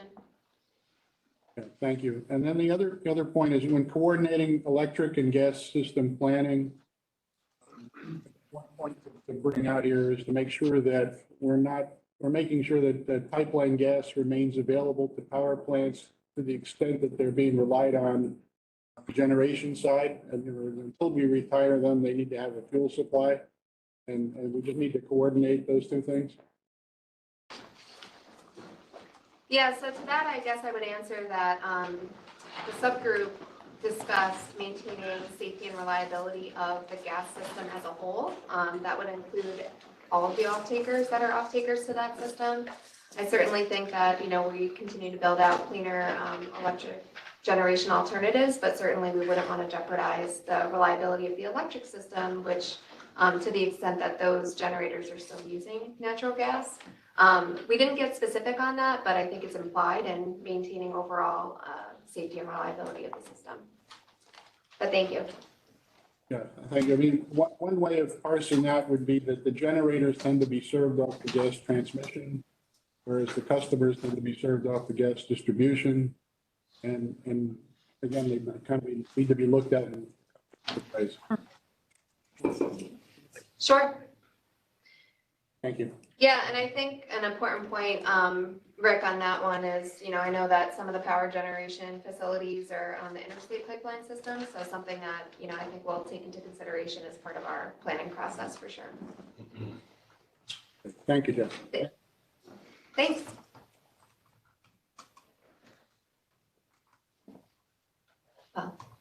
I'll close with saying thank you to the gas transition subgroup. It's been a pleasure working with you. I know we have one more meeting, so you'll get to see me one more time. And with that, I will turn it over to, I think, is it you, Jared, that's taking it? Yes, yeah. Maybe one question. Oh. Yeah, sorry. That's what that And I didn't know there were more questions or if there were more questions in New York. I have a couple of quick questions that may take us a little bit longer. Sure. The first one was, maybe it's more of a statement than a question, but maybe I missed something in the presentation. The Alternative Fuels Working Group had a strong preference in their report and our work that we would capture waste methane in several different areas and use it more on site. I heard a lot about pilots and demonstrations of using this fuel in the gas distribution system to decarbonize, and I'm wondering, is there some inconsistency there between what the group last week or last meeting reported about capturing the fuel on site, using it there in a technology that's not combustion related? So that's my first one. I've got a couple others, but if you want Sure. to engage on that first. Yeah, so I'll jump in, and then certainly members of the subgroup that that I worked with can jump in as well. We did have a discussion about prioritizing on-site use of alternative fuels, so that definitely was part of the discussion, and is one of the reasons why we said that any alternative fuel use and gas system planning would have to go through a number of reviews before it would be considered. Right. So you don't think it's inconsistent, or still up in the air pending all those reviews? Well, I recall the last meeting saying strategy should prioritize on-site use. So I definitely think that our subgroup, members of our subgroup expressed, the interest to prioritize on-site use. So I feel like we're aligned on that point. I do think that, we had some discussions about the potential for alternative fuels in the gas distribution system, and a lengthy discussion about the need to, prior to that actually moving forward, a need for a series of analysis to be conducted first, and for that to be public and independent. Okay, that's good. Second question I have was that. No, I just, Sorry, Ryan, sorry, I didn't mean to interrupt you, Peter. I just wanted to chime that Jessica, I believe when we had another meeting where the gas transition and the alternative fuels groups got to talk together, and Peter raised that point there, and it was subsequent to some of other discussions, but I do recall encouraging the group to, sort of make, I do think there's synergy, but to make that point clear, that Peter made, so that there wouldn't be any inconsistency. So just mentioning that. Thank you, Raya. Good point. So with the gas, so. Can I chime in on that before you go on, Peter?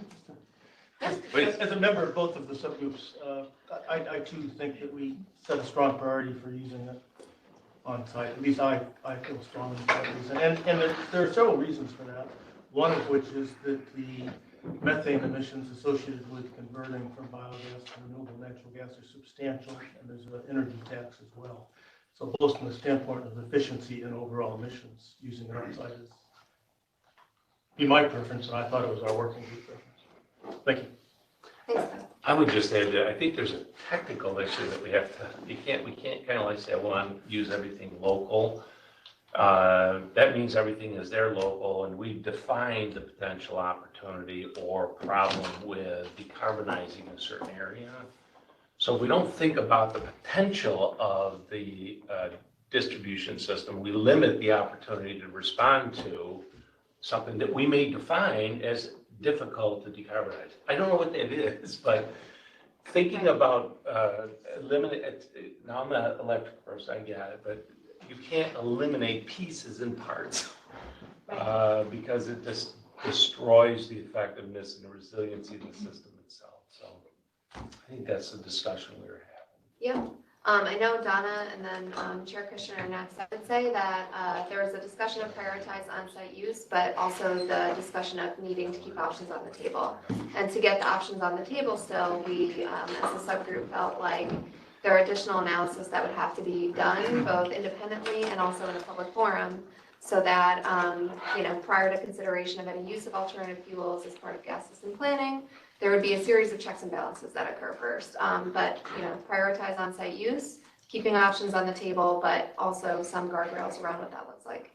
And I don't know if either one of you want to jump in. Yeah, Jessica, that's exactly what I was going to say. I thought what I heard is that there was a preference, and that some of us expressed also a preference that we keep options on the table, and that we consider the fact that sometimes, not doing anything, having an outcome that's going to put it into an existing infrastructure that's there might be more beneficial than doing nothing if there's really not sufficient use on site. So there's lots of examples that we just want to keep options open, was I thought part of the discussion as well. And also, I think you covered this, that there can be, best practices, that there's, we're good at regulation in New York State at making sure that we, if there's new assets being brought on, we have, ways to manage emissions in new facilities that are being brought online. Thank you. Chair Kushner? Yeah, I'm so sorry, Pete. The only thing I want to add, and I want to echo what's just been stated about, looking at it as a preference and not an absolute. From my recollection of the discussion, we addressed the majority of the concerns by making sure we would take into consideration the life cycle emissions of the alternative fuel. I believe that was on one of the slides you mentioned earlier, Jessica. So I just wanted to flag that for you, Pete, in the discussion to make sure you understand that that's something we want to look at before moving to any alternative fuel, whether it be on-site or off-site use. What else you got? Y'all done? Yeah. Great, I'll ask the next question. Placards are ready to go here. Anybody in New York want to ride? Jump in. Nope, they're muted.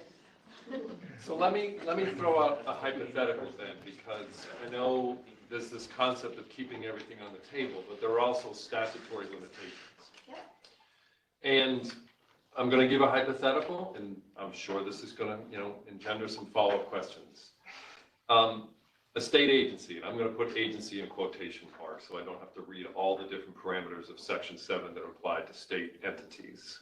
Maybe I'll just say that. State entities are actually supposed to not only prioritize, but they're supposed to prioritize emissions of greenhouse gas reductions and co-pollutants. Somebody wants to build a new building. How is the justification sort of made of saying we would continue to have that building relying on fossil fuels when the statute says that the agency and the entity in this instance has to prioritize emissions with co-pollutant reductions? Building electrification seems to be the pathway forward where you could say, yes, we're following the law.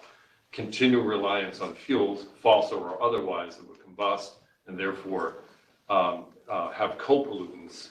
I'm wondering if that came up and thought through that hypothetical, how an entity of New York State could actually live up to the letter of the law while still seeing combustion of fuels outside. Sure. So I don't know if we talked about that specific example, but it's a good one. And I think something that a lot of us think about on the regular. I would say that one of the recommendations from our subgroup as a consideration is to examine other statutory regulatory pieces of statute or regulation that may conflict with the CLCPA.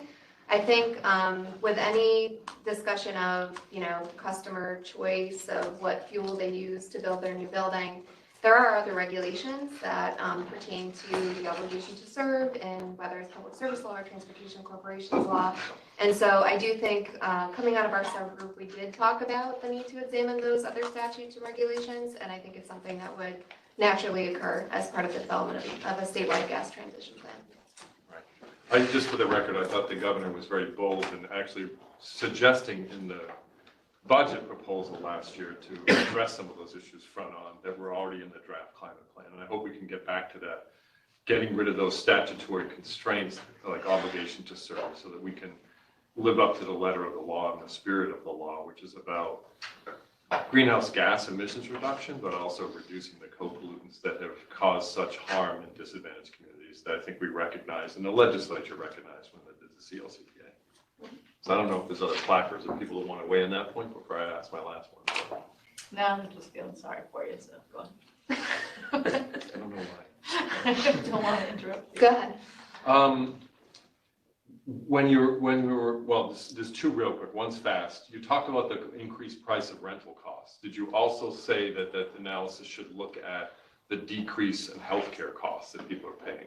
Because as rents may go up in terms of electrification or other strategies, or could possibly go up, when you're not burning things in homes, healthcare will obviously be impacted in a beneficial side. Fewer people are going to get sick, fewer people die prematurely. So it's the balance of sort of those pressures. Is that going to be part of this, analysis when you're looking at rents? Yeah, we did include a key consideration on health impacts. I think, I don't know that we got specific about healthcare costs as a reduction. We were a little bit more broad and noted that we should coordinate with Department of Health in trying to suss out what both impacts and benefits we could capture within the health space. So I definitely think that'll be part of the plan. Yeah, good. Department of Health is very helpful in us looking at these fuels in the all fuel sector. So pull them in here. Then last is assessment of availability of the fuels. We had some good discussion in the alternative fuels working group of how much of this stuff is actually available to offset anything. The integration analysis, and sort of the outside end, I thought said like maybe 8% of the gas could be displaced by renewable natural gas. That seems to be a bit higher than Bob Howard's analysis and where other people were, and a bit higher in looking at the availability of what's out there now and what's in the, no pun intended, pipeline for this fuel. I mean, how much stuff is out there and how much time and energy are we spending on something like biogas converted into renewable natural gas when there are other pathways, going forward?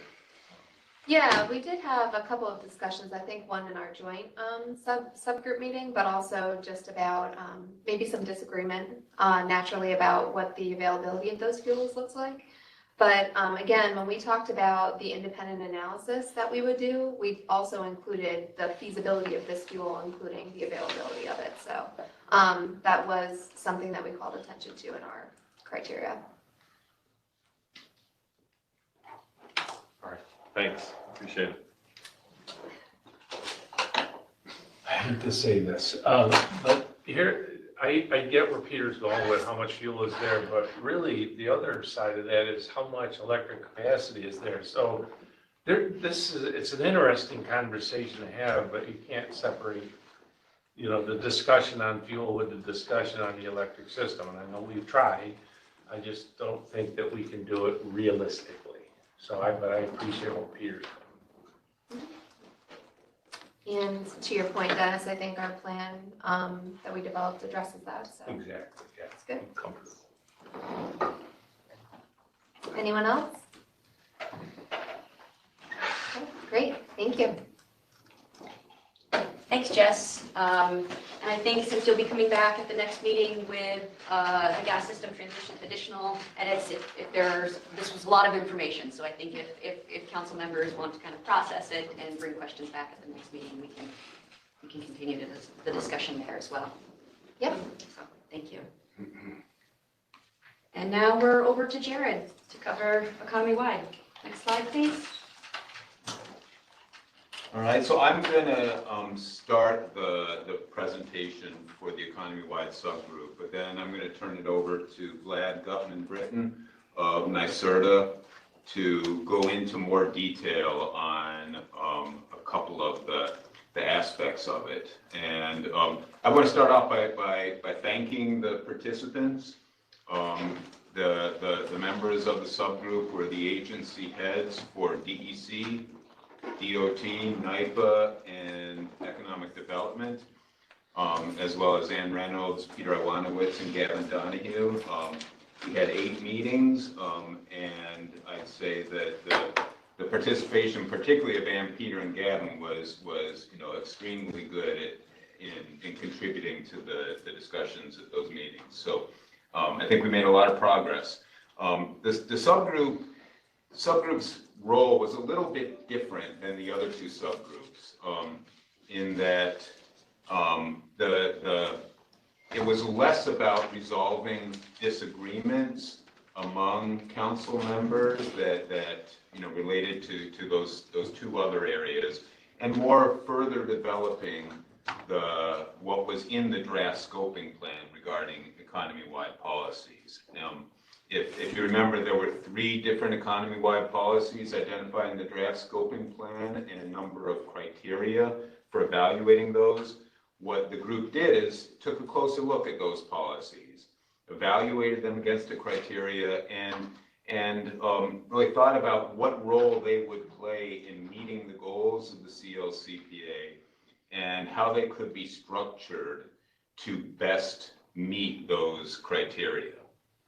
So that's really what we'll be presenting today. Excuse me, next slide, please. And I think we can actually skip the next slide. Let's go to the next one. This slide sort of summarizes the key takeaways of the subgroup's work. First, the subgroup agreed on a rationale for implementing an economy-wide strategy. So that's why would we implement an economy-wide strategy? What role would it serve? And we'll go into that in a little bit of detail.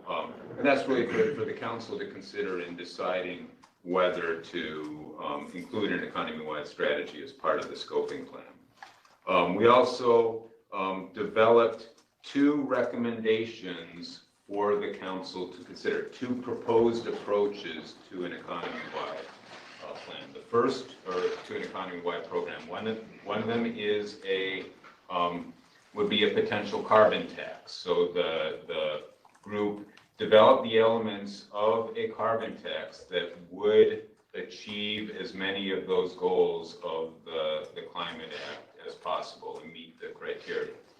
Did the same thing for a different policy approach, a cap and invest approach.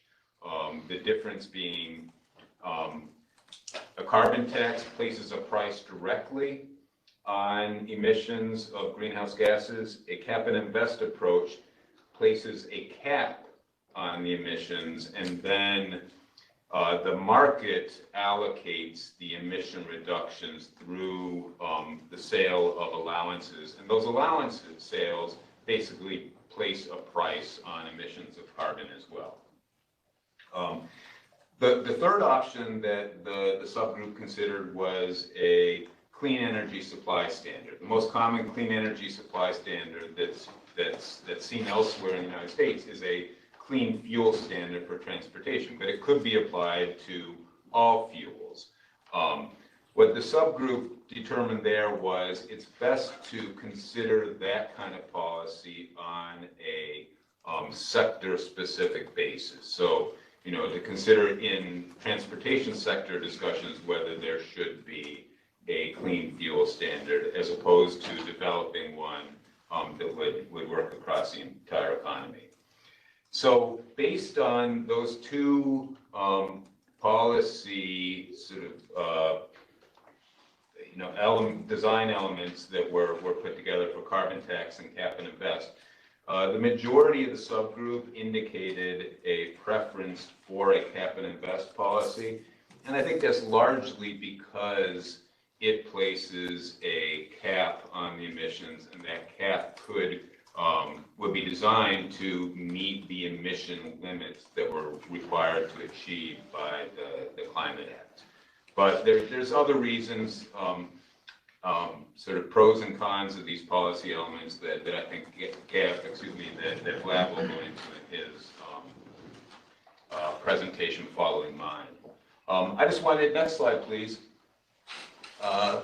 to walk through the rationale that the subgroup agreed upon. What would be the rationale for adopting an economy-wide policy? And I'm going to, go through this in some detail. The words that you see here were negotiated pretty carefully by the subgroup, so I just want to make sure I don't miss anything. The subgroup first finds that an appropriately designed economy-wide strategy would help the state advance its goals. Such a strategy would serve as an economic signal to market participants and provide a regulatory backstop to ensure economy-wide emission limits are met while mitigating leakage. It would also serve as a mechanism to generate revenue that can support the strategies advanced elsewhere in the scoping plan, including supporting clean energy activities in disadvantaged communities, consistent with the requirement of the CLCPA.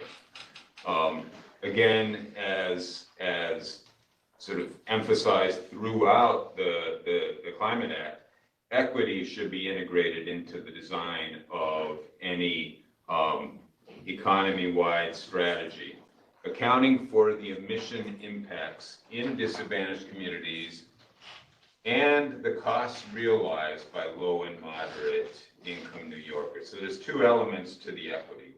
One, ensuring emission reductions in disadvantaged communities, emission reductions of both greenhouse gases and co-pollutants, but also avoiding regressive impacts on low and moderate income New Yorkers.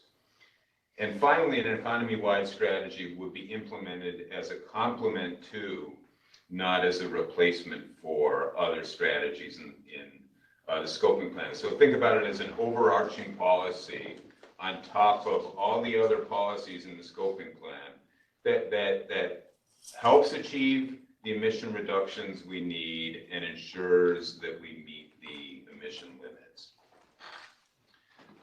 Next slide, please. So what you see on this slide, and we've been through this slide several times, so I'm not going to spend a lot of time on it, but these are the criteria that were initially identified in the draft scoping plan, and the subgroup identified some additional criteria to evaluate the different potential approaches to an economy-wide policy against. And what you see in bold are those criteria that were prioritized in the subgroup. The certainty of emission reductions to comply with the statewide emission limits is one priority. Equity was a priority. Prioritizing, as required by the Climate Act, prioritizing emissions and pollutant reductions in disadvantaged communities, avoiding hotspots is a priority. And also, as I mentioned, ensuring affordability and avoiding regressive impacts to low moderate income communities. There were also a number of economic criteria that members of the subgroup felt were priorities. One is price certainty is a priority. Mitigating the risk of leakage, also another goal emphasized but in the Climate Act. Supporting economic development and innovation. How will this policy help us achieve that kind of innovation that we need to have a thriving economy in New York while also meeting the emission reduction goals? And then also, and this was one that was added by the subgroup, is our concerns about affordability and prioritizing affordability should not just be limited to low and moderate income consumers, low and moderate income households. It should extend across the entire economy of New York, including small businesses. And so those are the priorities that were considered by the subgroup in evaluating the potential approaches to an economy-wide policy. And now let me turn it over to Vlad to walk through the two potential approaches developed by the subgroup in some detail. Sure, thanks, Jared. So I'll start on two slides later. I'll start with the carbon tax proposal. Both of these frameworks are intended to be somewhat similar. They're different, and so they certainly can't be identical, but in places where we have overlap, we tried to find ways to achieve similar goals with similar mechanisms. So on the next slide and the slide after that, one more. Thank you. So again, as Jared described, carbon tax establishes one more back, sorry. Establishes a price on, we'll get it. So it establishes a price on emissions of greenhouse gases, one more. And so that's flat across the state. So in the top there, you can see in the first bullet, we're describing sort of what are the fuels and emissions we would propose to cover with such a system. So we would cover energy use across all sectors, except for some emissions that I'll speak to in a second, and industrial process emissions. We want to sort of be attentive and think about the coverage of electricity, given that and how we think about that sector, given that we already have RGGI and other policies kind of addressing it.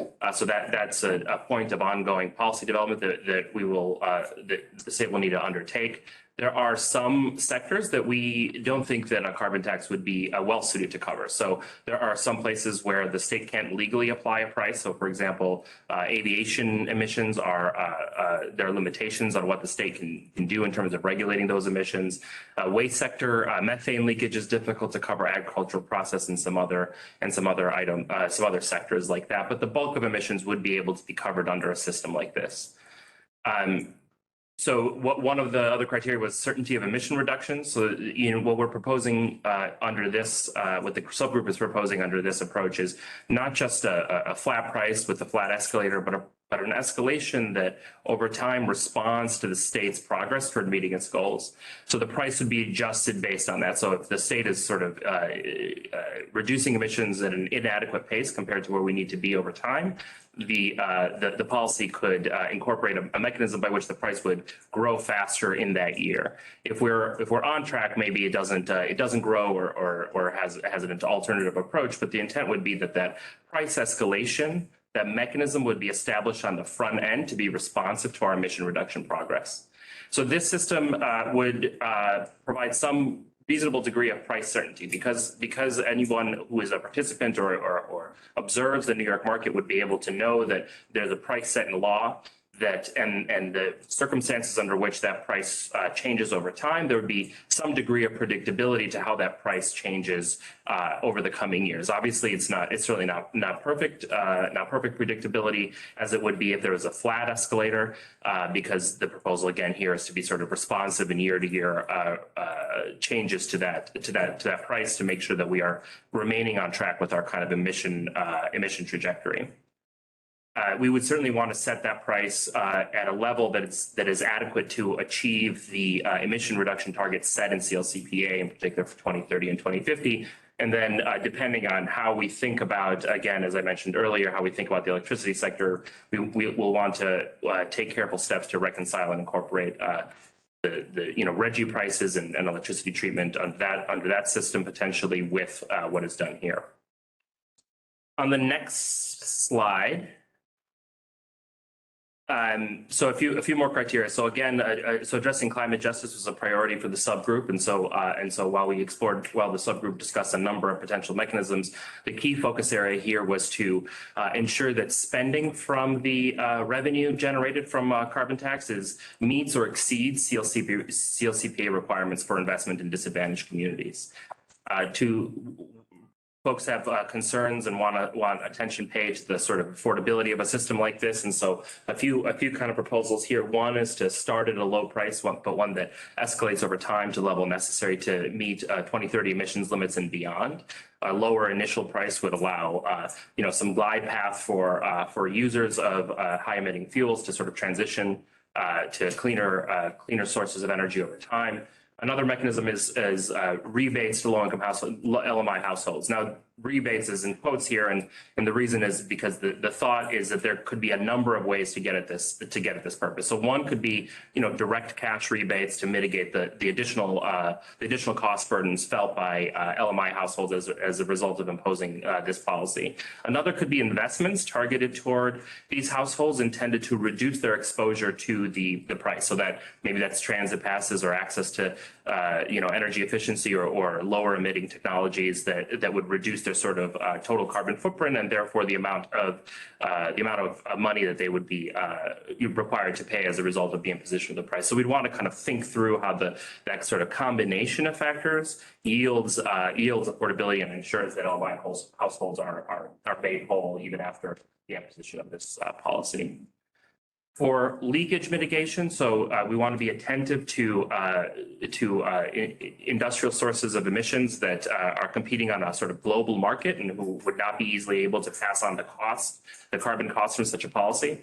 So the proposal here is rather than is to still impose the price on these entities, but provide them a rebate that would be benchmarked against best-in-class facilities in their sector. So the total price exposure of such a facility would be substantially reduced as a result of that. And as they for those facilities that are highly efficient, that produce their products with high technology and low emissions, they would essentially be made whole on the other side of this, while still preserving that kind of incentive and signal to continue decarbonizing over time. We'd also want to be very attentive to this dynamic, both for emissions leakage and economic leakage reasons. And so would suggest undertaking periodic reviews of how the mechanism is working, how it's impacting businesses in the state of New York, and making program adjustments over time to make sure that we're achieving the goals of this part of the program overall. And the last piece is is what implementation will take. And for a carbon tax, the understanding is that this would require legislation to impose and to promulgate. So on the next section is our description of a sort of a straw proposal for a cap and invest system. So again, you'll see some kind of criteria here, some mechanisms here overlapping, but it's a different program, so there will be certainly differences. So one of them on the next slide is the way we're thinking about coverage for a cap and invest system. What we're proposing is something to my knowledge, is pretty novel compared to other systems that exist, where in order to make sure that this cap and invest system covers the totality of New York's emissions, including some of those sectors that I previously described as being hard to cover for legal or substantive reasons, we would propose setting a cap overall on the entire economy. And then for those sectors that we cannot easily reach for a variety of reasons, the state would retire allowances on their behalf, and then the remaining allowances would be auctioned or distributed according to other policies that I'll discuss here. And so the result is that these two pieces together would ensure that all emissions in the state are contributing to achieving our 2030 and 2050 goals. So the sort of auctioned component would be a function of the progress of those unauctioned portions of our economy, so that the total amount of allowances that exist and the total cap is achieved consistent with state targets. So subject to the allowance budget would be substantial overlap, largely the same set of emissions as I described in the carbon tax. You would have energy emissions, except again, those that we cannot easily cover, like aviation, industrial process emissions. And then here too, we'd want to think through how a policy like this interacts with existing policies in the electricity sector. So under the cap, but not subject to the allowance budget, not subject to the purchase and retirement of allowances, would be other sectors. So aviation, agriculture, potentially waste emissions, and other pieces like that. So on the certainty of emissions reductions criteria, a well-designed system like this is a very strong mechanism, especially with this sort of more novel approach to the cap setting that I just previously described, because it covers all of the state's emissions, and because all sort of allocations and budgets and things like that are designed to be consistent with CLCPA on the front end. Are the reductions, the certainty that we would achieve those goals, our targets as set in law, is pretty high here.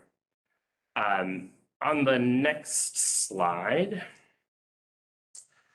So here too, we wanted to discuss addressing climate justice. Just like with the carbon tax, we would set a high premium on making sure that spending from revenue generated under a cap and invest system at minimum meets or potentially exceeds the CLCPA requirements for investments in disadvantaged communities. Because this is a different mechanism, we're also proposing a number of additional mechanisms to consider to deal with potentially unintended consequences and ensure that we're maximizing benefits for disadvantaged communities. So one is trading limits between disadvantaged communities and non-disadvantaged communities for stationary sources. So the result, there have been concerns identified with Cap and Invest in the past that because, emissions allowances can be traded among facilities, that would allow sort of hotspot creation.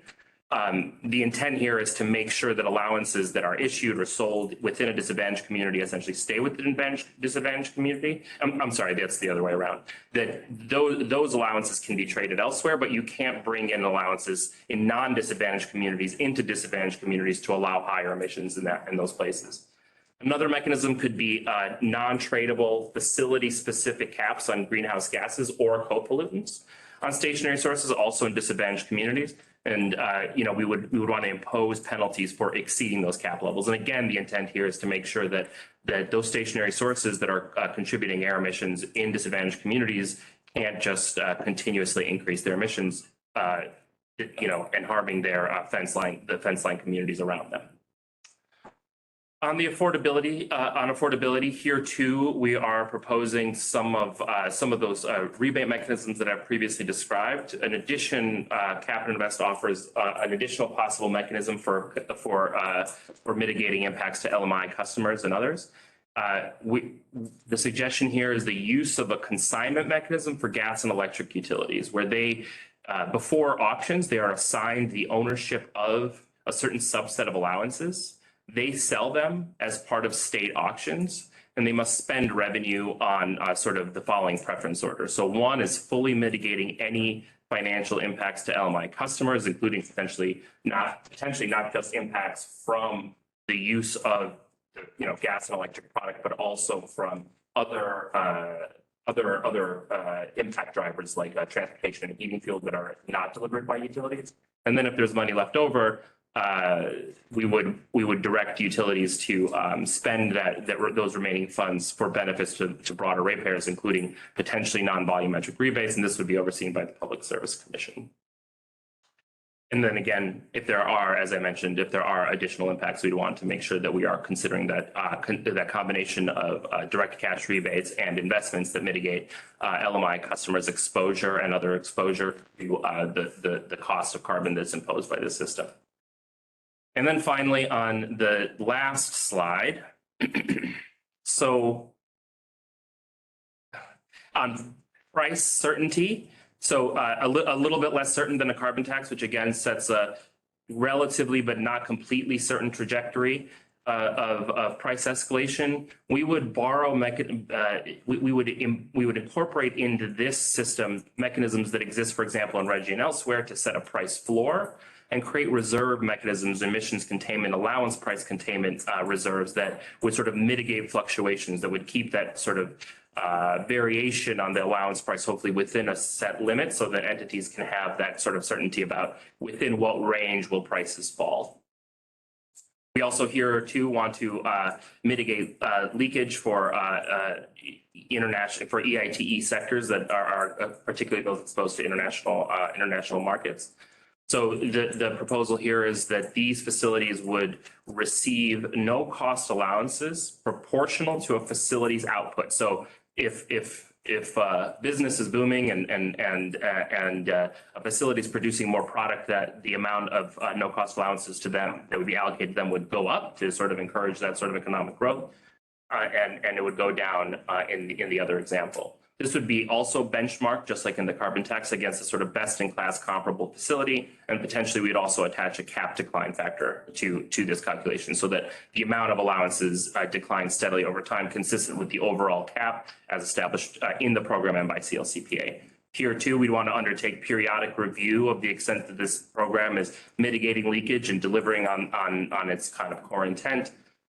Cap and Invest systems traditionally have banking of allowances to sort of smooth reduction obligations by all entities, especially at large industrial facilities. Reductions are not likely to be steady year over year, but sort of chunky as they make a large capital investment in their operations in 1 year. And so we would want to incorporate some of this banking to reflect this, but we want to be attentive to the impact of banking on our ability to achieve our annual targets, in particular in 2030. So we would want to consider potentially limitations on banking, so that while we provide that flexibility, that we are still continuing to deliver on our 2030 and 2050 obligations. On the implementation side, much of this program likely can be done via existing authority that already exists for agencies. Some portions of it, the legislature may be needed to appropriate proceeds in certain categories and some other considerations like that. So with that, I will, I think, turn it back to Jared or take questions on the pieces I presented. Am I emceeing? Thanks, Vlad. Can we go back one slide? I think you skipped over one thing here that I just wanted to point out. Yeah. So Vlad discussed the program design options under climate justice. I think you skipped over the investment piece. And that's the same as under the carbon tax, is that the investments would be made consistent with the requirements of the CLCPA. To achieve the goals of ensuring that we're providing benefits to disadvantaged communities. That would occur under either one of these policies. I went out of order and I did mention that one, but one I did not mention since did you? I'm sorry.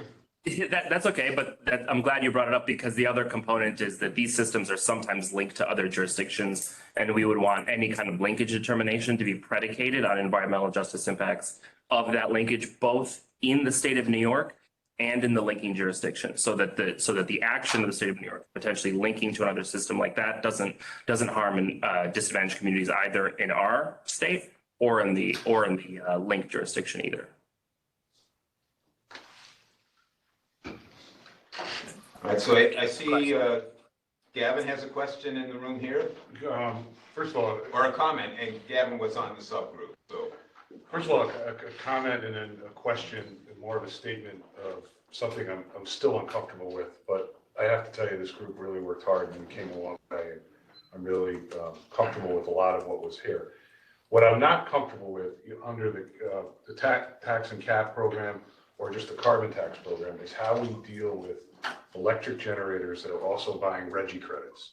Your words on the slide say could provide credit to generators.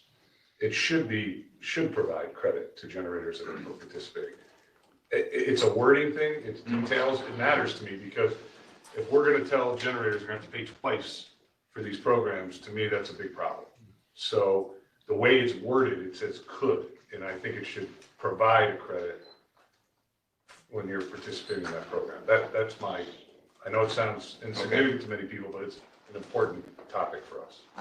Okay, and I think that as the slides indicated for both policies, there is still a somewhat open question. Exactly, that's about how to address the compliance under both programs. That's why I raised it under both. I'm still very concerned about that unresolved issue.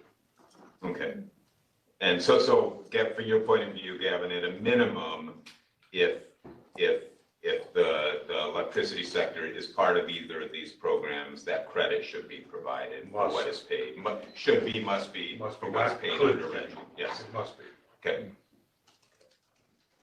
Thank you.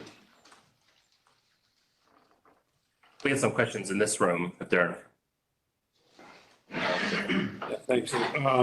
So for both instruments, both the waste sector and ag sector are either not covered or not under the allowance cap. Is that because of the difficulty in knowing what the emissions are, strictly for that reason?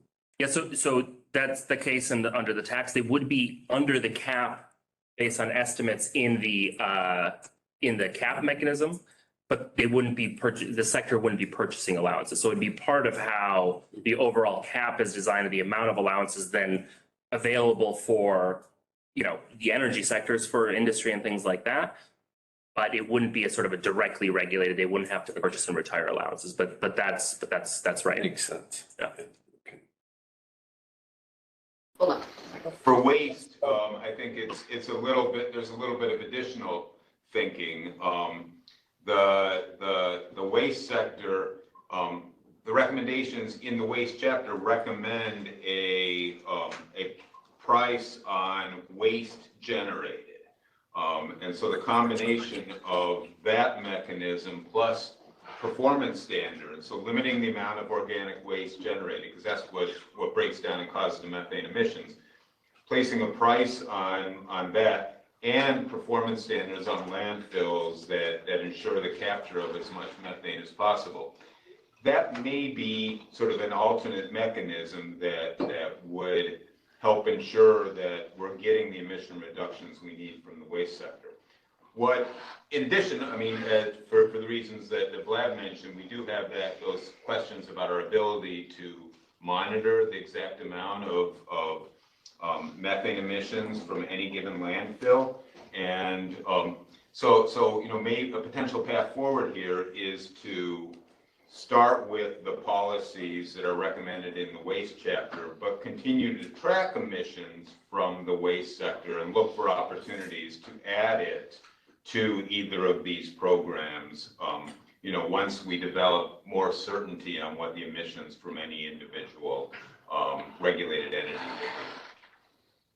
would be. And so I think that's like sort of a good example. If you go up go back one slide to the one picture in this section of the presentation. So depending on what the impact of those landfill regs are and the per ton fee and things like that, that blue wedge becomes smaller or larger, right? So if those specific mitigation mechanisms are really cutting emissions from that sector, that blue wedge gets smaller. There are more allowances available in the orange wedge.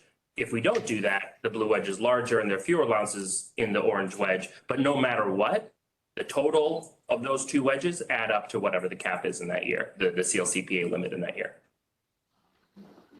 I'm just wondering, as a follow-up, I'm just wondering how we take into account technology development over the period that this would be implemented, because I would guess that, you know, in roughly a 10-year period, it will be trivial to quantify the emissions from individual landfills and much cheaper than it is now. Are we thinking about how we respond to technology development and how that influences these choices?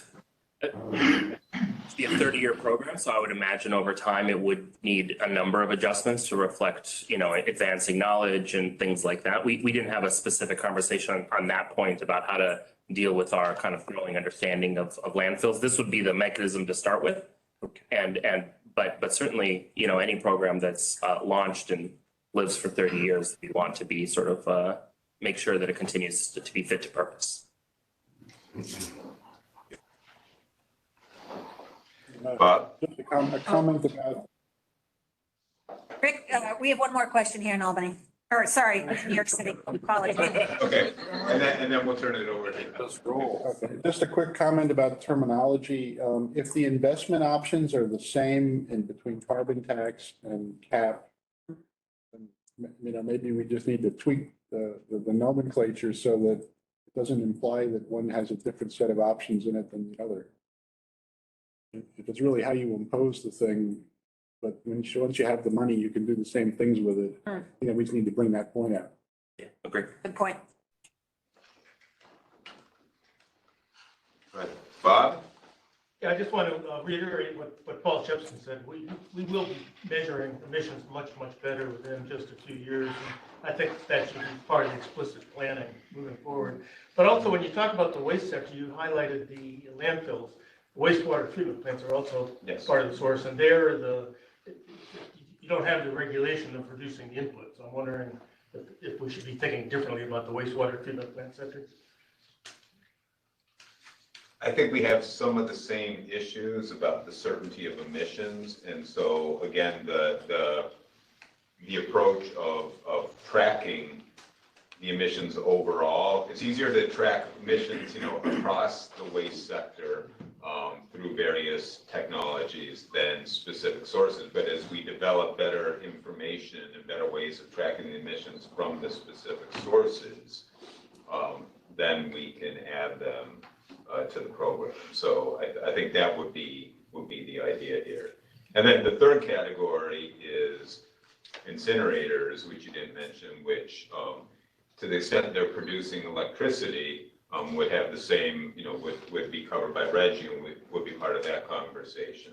But otherwise, that in general, those are sources that we do have more certainty about emissions. Thank you. Ann? So I guess I don't really have a question or a comment. I think the subgroup did really good work when you walk through what the rationale is, so carefully. I think, yeah, I still like that. I think it still makes a lot of sense. So, but 3 things I wanted to mention. One is, in addition to exploring these 2 options, I'm hoping that the council actually includes in the plan a recommendation that there should be an economy-wide price signal. It's still a little squishy on that. I think it's worth doing. I think it's important. I think it's a good insurance policy that we make progress meeting the plan. I think both of them would be good. I prefer the cap and invest. I think both of them are good, depending on how they're designed. As Vlad pointed out, and maybe this is a good way to say it, both of them provide the opportunities to design it in a way to meet lots of other goals. Both of them provide the opportunity to generate revenue to pay for other parts of the plan. Both of them provide the opportunity to invest that revenue in disadvantaged communities as the law requires.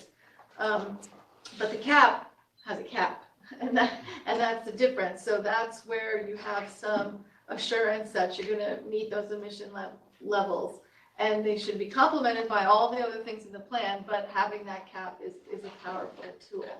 Something that we didn't talk about in the group, so I hope you don't get mad if I say this, is after we're done issuing this plan, the next thing that the law says is the department has a year to generate regulations to implement the whole thing. And that's a huge undertaking. And there could be many, many things in the plan that DEC would have to do regulations to implement. If you have a cap and invest program, the department could promulgate regulations to establish that cap, and then the cap is in place and you can ratchet it down over time. And on a parallel path, be embarking on all the other regulatory things that they need to do, like ratchet down on the technology requirements for landfills. And there's probably a dozen other things like that. But tackling 12 rulemakings at the same time would probably be very hard. So I think that's an additional benefit of the cap and invest from the pragmatism of how we're going to implement the plan. That's my speech. Thank you, Ann. And just on your first point, it is, I think, sort of, to use your word, I think, squishy. It's sort of intentionally so because it's for the council to make a decision of whether one of these policies should be in the scoping plan or not. Right. But here we are, so I think Yes. that's it. Yeah. Well, I don't know that it's today. I'll say it again. But one other thing to mention is with the price being set by the allowance process, if the federal government does a big thing like pass an IRA, and all of a sudden it's easier to do some of these measures, the scarcity reduces, the price goes down. So baked into that is the ability that the price would come down for New Yorkers if there was whether it be an influx of federal money or higher natural gas prices or whatever happens, it automatically changes. I know Vlad said that, but I think it's worth saying again. All right, Peter?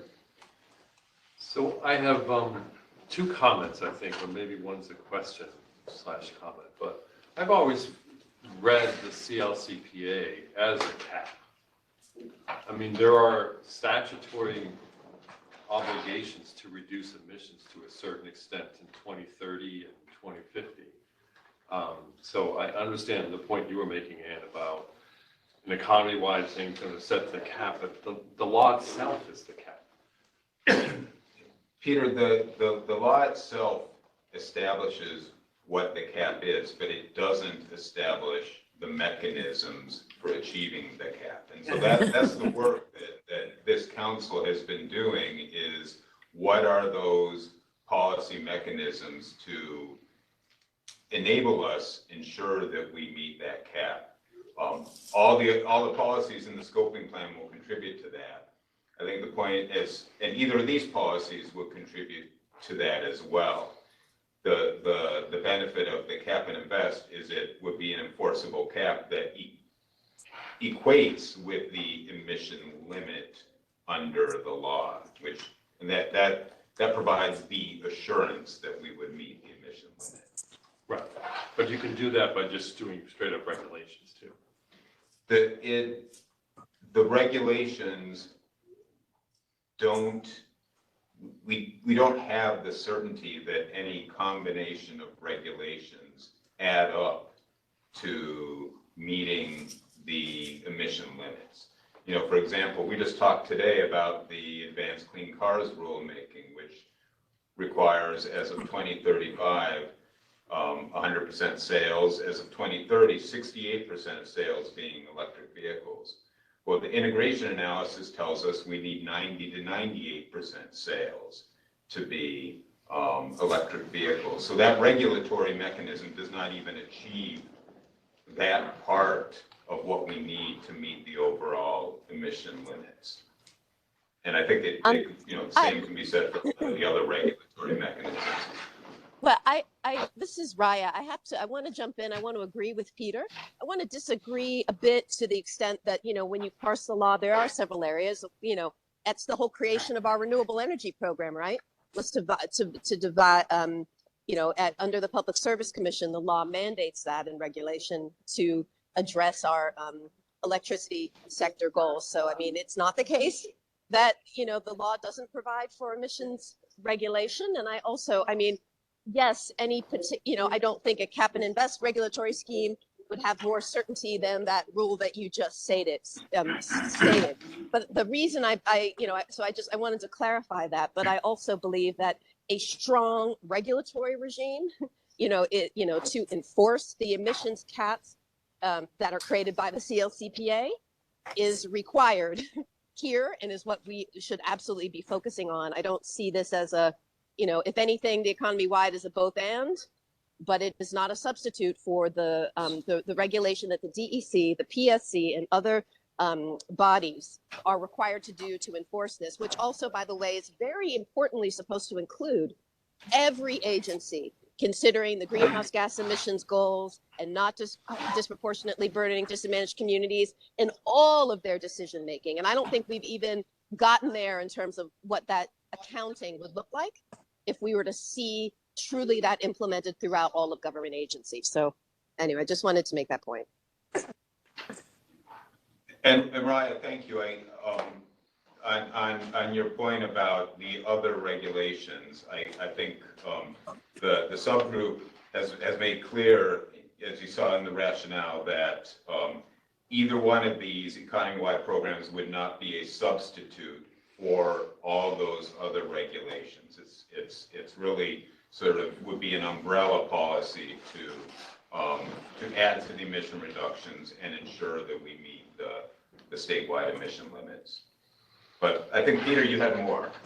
Yeah, so I mean, that's I think the conversation was trying to elevate that key point that I think Raya articulated, and you just added some more granularity on, Jared. So I think that's just important, not only for us as the council, but the public that's sort of with us today and listening in and following along. This is kind of where it's going. And they have sort of surety that what we're doing is going to actually achieve the sort of end goals, results on social and racial equity, but also the emissions reductions that have to be achieved. I go back to our very first council meeting in March of 2020.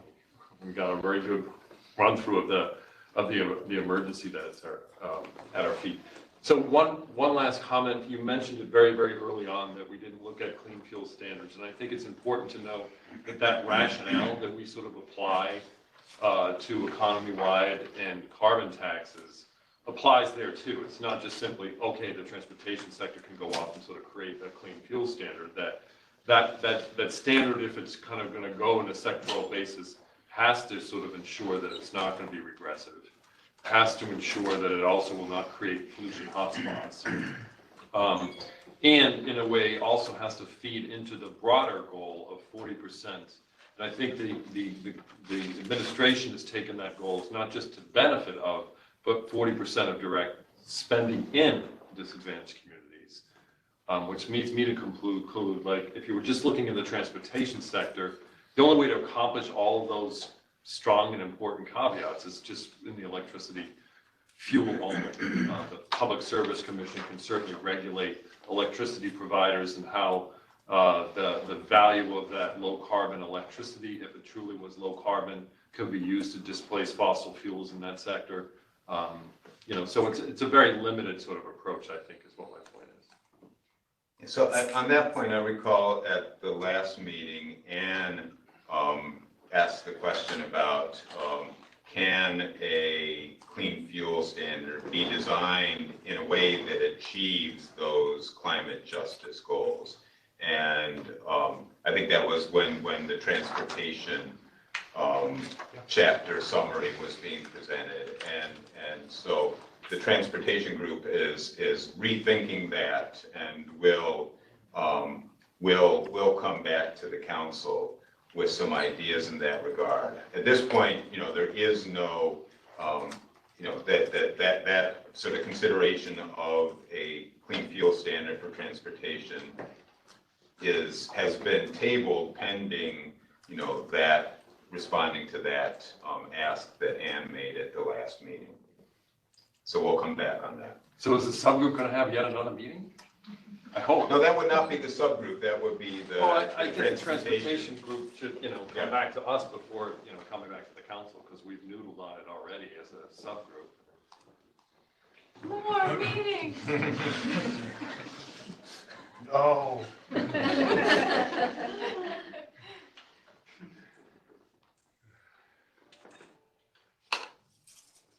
Well, I was going to say, any remaining questions? Jared, anything you want to say to sort of wrap up at this point as to what you see as next steps? I think it would just make sense for the council to have a discussion on economy-wide at an appropriate time, maybe after hearing the reports from all the sectors. So, we know what is being recommended, in each of the sectors after considering public comment, and then what would the role of the economy-wide policy be on top of those sector-specific policies. So I don't know when that would make sense to have that conversation, Sarah, maybe the second meeting in October? Yeah, yes, I think that makes a lot of sense. Okay, very good. I think this has hopefully provided the members with a lot to think about, between now and then, because I think it is important to see the extent to which we would have consensus among these considerations. Hopefully, in that timeframe, October would be good. Very good. Well, thank you both. And thank you to the subgroup chairs for everything you have done to get us to this point in the presentations that we've wrapped up today. So looking at our agenda, I think there was a little of excess ambition here with what we thought we could cover. And I think we'll probably need to move at least one of the discussions around the feedback by topic to our next meeting. So we had adaptation and resilience and just transition. Hearing perhaps if there is no preference, I would recommend that we start with adaptation and resilience. If that's, I'm getting a note that perhaps just transition might be better to start with because of some timing issues that the team has rolled out. All right, I'm being asked if we could pivot to just transition. So if we can move to slide 50, I will introduce Jamie Dickerson, Chief of Staff at NYSERDA, to walk us through the feedback that we've received on just transition and staff recommendations related to that chapter within the draft scoping plan. So Jamie, I'll turn it over to you. Thank you, Doreen, and afternoon, everyone. Mindful of time, I'm definitely going to go quickly so we can get through this and get right to Q&A and discussion. So yes, we're here to talk about just transition. We can go to our first slide on summary themes. As you'll recall, we had a very robust set of comments in this area pertaining to all the topics that were contained in the Just Transition chapter. So workforce development, labor utilization, power plant site reuse, business impacts, and a lot of stuff. We get that next slide, please. Thank you. All right, so the first theme we heard loud and clear was around the need for job loss avoidance, worker protection, and job quality, which are all intertwined.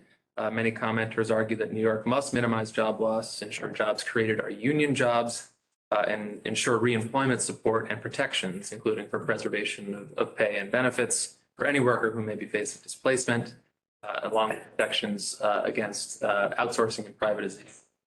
I think this first theme really undergirds many of the specific themes throughout the remaining slides. So we'll see this emphasized throughout. And also obviously very consistent with the vocal feedback that we heard at many of the public comment hearings earlier this year. So the next theme we heard repeated often related to the need for improved clarity and specificity of timelines. I think something that came through very clearly in, for example, Jessica Waldorf's presentation on the gas transition. So commenters really raised that the final scoping plan needs to tie together better and more directly the sectoral transition timeline, buildings, power gen, transport, and the timing of the expected workforce impacts and opportunities. I think the building sector was a focus, electrician availability was a focus, and again, just that desire for more granular time mapping of workforce needs and opportunities. In this area, some labor voices did weigh in with support for sort of a phased-in approach, for example, on building decarbonization based on building size as well. So I think in general, the staff team agrees with this timeline feedback in general, and we do have a proposal for how to get at this. Another overarching theme was related to technology and resource mix. A large number of commenters weighing in, seeking sort of an expanded solution set, if you will, sometimes referred to in shorthand as an all of the above approach. This may play out obviously in the respective sectoral chapters, but it's very salient to this just transition question, and nonetheless worth noting and reflecting here.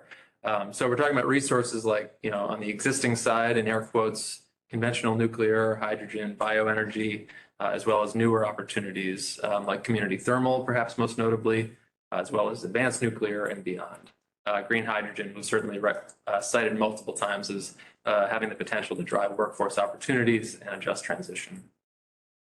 Following this, another key theme related to how the state is going to structure and administer, and therefore potentially fund, the various forms of worker and community support that the draft scoping plan really already embraces.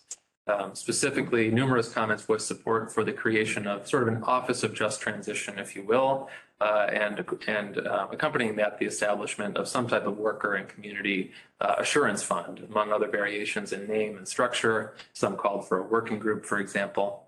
So I think this office and this fund, those ideas were put forward sort of to be a centralized vehicle for developing programs and policies and delivering specific forms of support, such as early retirement and pension retirement fund support in the case of workers, and potentially to provide some resources to communities as well. So so I'll finish. I'll stop there on that one. Next up was another familiar but important topic: the sort of strength and application of labor standards. Some commenters focused on broadening the application of existing standards, while others focused support on going beyond the sort of project labor agreement, prevailing wage, labor peace agreement, and Buy America legislative progress that was made in recent years, as well as sort of tie-ins to existing labor law 224A and beyond. We also heard about strong opportunities to sort of bring more clean energy manufacturing to New York State, again alongside, as noted on the slide, some of those emerging areas that are not yet explicitly covered by labor standards, but may be appropriate. Okay, the next summary theme on our next slide is sort of a meta theme, and just sort of to observe the overlap and interrelation between just transition and climate justice. There are two separate chapters of the scoping plan, rightly so, and two sort of distinct and discrete concepts, but they certainly overlap in important and mutually reinforcing ways. The comments sort of came through very clearly in that manner. One prominent example we heard pertains to clean energy jobs and access thereto. Again, another familiar but important topic. comments asking the final scoping plan to ensure targeted investment in programs like pre-apprenticeship direct entry programs for underserved communities and others historically lacking access to energy or construction jobs, such as women, people of color, underserved communities, and veterans. Her engagement matters really very deeply, and from workforce program design to community planning and beyond. I think there was one specific recommendation repeated a couple of times around the need for robust engagement and consultation with Indigenous nations as well, which is something that just noting does resonate very well with one of the just transition principles in the draft scoping plan pertaining to recognition of Indigenous sovereignty. Subsequently, multiple commenters conveyed recommendations that could be, sort of categorized as inclusive workforce development, education and training, a notable focus on K through 12 here, and educational opportunities. But whether it was school age ed or mid-career training and upskilling, or even training for local government and code officials or architects and engineers, commenters repeatedly emphasized the need for equity-focused, interdisciplinary and justice-centered learning and training, again, informed by and with involvement from underserved populations, as well as sort of delivered to address any specific barriers to those underserved before environmental justice communities. Again, just to wrap up on that one, the prioritization both for potentially displaced energy workers as well as new entrants to the clean energy economy. I did mention power plants briefly, and that element also was the subject of several comments. They tended to focus on encouraging and planning for adaptive reuse of closed fossil fuel plants or nuclear sites with opportunities like battery storage or renewable interconnection. Commenters also urged that the state work to avoid or reduce sort of the negative ripple effects on communities, on host communities, such as property tax-based reductions and also indirect and induced job loss that follow-on effects as well. The final overarching theme is admittedly sort of a large category, what the Climate Act refers to as business impacts. Definitely another important part of the chapter.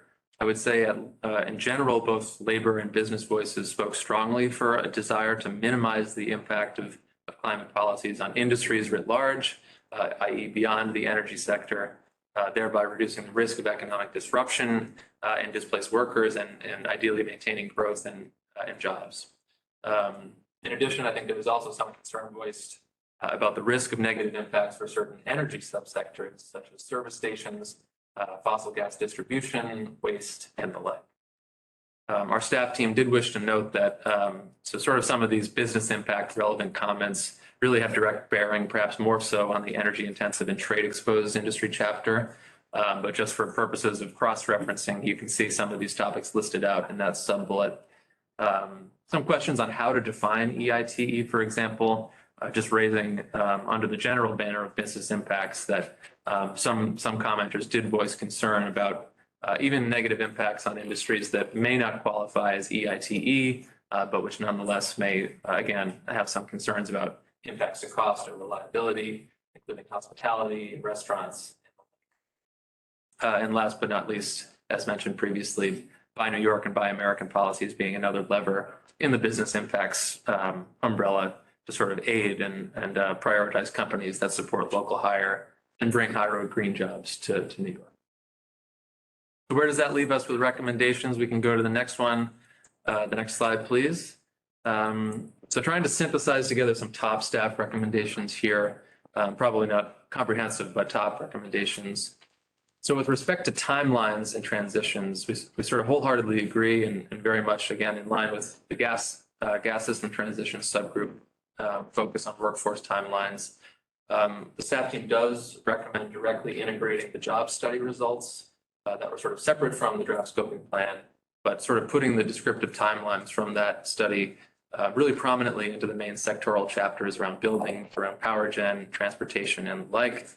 We think this addition should help ensure that the coordination and sequencing between the clean energy timelines on the one hand and the transition from legacy systems on the other is clearly spelled out with a focus on when job impacts are likely to occur, both positive and negative.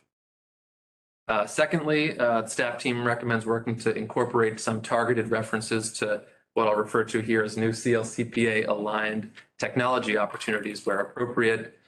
These could add, for instance, more emphasis on factoring in opportunities for community thermal, which saw some tremendous progress over the last year alone, but also enhanced geothermal, advanced nuclear, and more, including tying into some new opportunities at the federal level potentially. Next up, the staff team would like to advance, and in doing so, really further define and flesh out this concept of a state office and fund of some kind for just transition and support for a green economy overall. We recommend adding a framework for this sort of state entity slash fund to the final scoping plan. And again, perhaps with a potential leakage to any future linkage to any future funding mechanisms that may be identified. Next, with respect to labor standards, the staff team believes that some updates really can be made to the chapter to shine a more granular spotlight on the need for, again, for labor standards in the emerging sectors that we highlighted, for potentially hydrogen, electric vehicle charging stations and beyond. And again, as well to reflect recent state legislative progress on these topics, as well as federal developments around labor standards in the IRA and beyond. Second to last, the staff team recommends some edits be made to the chapter, really to bolster the prominence and the emphasis on transition-related workforce support, workforce development, education and training, and community support activities. There's some elements of these that are in the draft scoping plan, but I think they can and should be broadened and maybe more specific, including with respect to K through 12 education, career training, and upskilling, perhaps more than reskilling. And again, both for existing conventional energy workers as well as new workers from underserved communities and priority populations. And then sort of a final bonus at the bottom of the slide, although this occurred after the public comments came in, we obviously think that the Just Transition chapter could benefit from a spotlight on new federal opportunities that we can help hone in New York's pursuit of federal funding that really aid just transition in a meaningful way. That was my best effort at the lightning round overview. I'll cede my time and be happy to take whatever time we can for Q&A and discussion. Any questions for Jamie or comments on the framework you just presented? Mario. I just want to say thank you. I know that was not easy to put together, and labor movement, having a voice, and workers in general, is coming into this process at a very late date.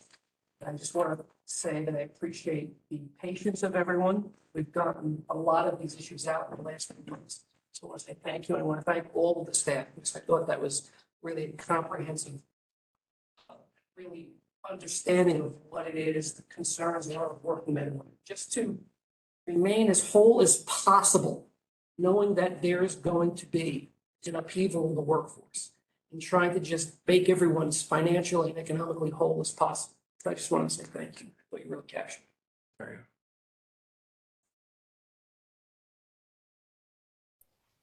We've got a question here from Dennis. Yeah, thanks, Sarah. Yeah, great presentation. What I'd ask you to do, instead of just buy New York, add build New York. I think we gotta, when we think about job studies, we gotta actually do market studies. Because there are going to be emerging technologies that are coming out, and most of what I see us marketing New York as is open for business for advanced manufacturing. I've been doing this for 45 years. I don't even know what that means, and I think we can really focus on this as a segment, and really a market study goes beyond what I've seen at the federal level. At the federal level, where we kind of we look at the displaced workers in the gas and oil business, but I never see anything come out of that. So if we do a market study, define the emerging technologies, really think about what that means in our disadvantaged communities from a priority point of view. You could focus on manufacturing, installation, operation, and maintenance positions that some of which don't exist today. But in order to implement the CLCPA will exist 5 years, 10 years from now. And I just think we got to think more prospectively and go beyond just a job study, personally. That's a great recommendation. It is. Yeah. It is. And these are points, Dennis, I'll just interject and say that these are points that have come up in direct conversations with many labor leaders around the state as well. And that there's this opportunity space that we need to capitalize on as part of all of this. Also to the market study, be able to incorporate that in the K through 12 conversation, because that's where you need to be. You don't want to prepare them for old jobs. Yep. Thank you. Thank you. Any other questions or points for the just transition topic? We've got another one here from Peter Iwanowitz. Yeah, thanks. I really enjoyed the presentation. My question just briefly is this Office of Just Transition. Is it thought of being a bit more broader encompassing, go just beyond labor and workforce to actually encompass some of the comments that we've gotten from the Climate Justice Working Group and environmental justice issues to be also equity for those who are on the front lines of the crisis? There's the worker piece, which is critical, but then there's just the mentality of how communities want to transition as they move from where we are now to a different way of living, working, and playing in their community. Great question, Peter. I do think that many of the commenters framed it as not just a sort of a worker support fund, but also a community assurance fund, and different groups define that in different ways, perhaps. A power plant host community might think about that as property tax support, but for example, an environmental justice community might think about that in different ways. So yeah, probably not a uniform answer on that in the comments, but I do think the council would certainly have the freedom to design its recommendations around that plan to reflect all of those priorities. Yeah, well, I guess my point is I think we should do that then as a council. That's a yes. Thanks for being direct. Thank you.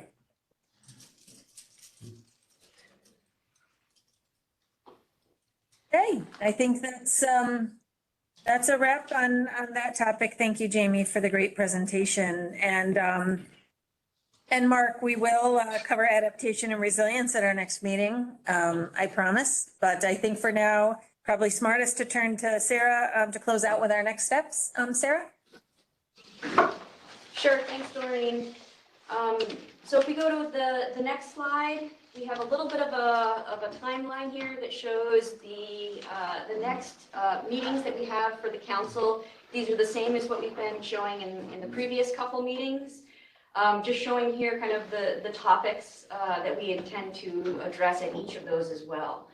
And so at the next meeting on October 13th, we'll work to cover most of the remaining chapters, including gas system transition, buildings, health and industry, and of course, adaptation and resilience, since we didn't get to that today.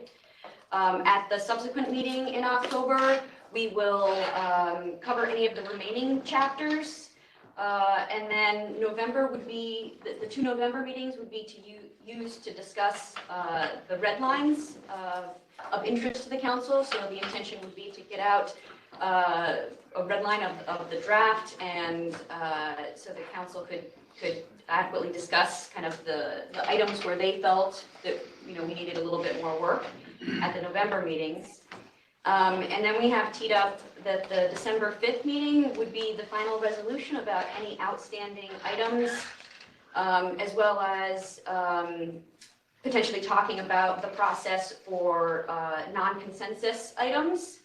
And then that would set us up, if all goes as smoothly as planned here, that the meeting on December 19th could be focused on the vote on the final scoping plan, as well as any member statements that they would like to make regarding the plan or the process.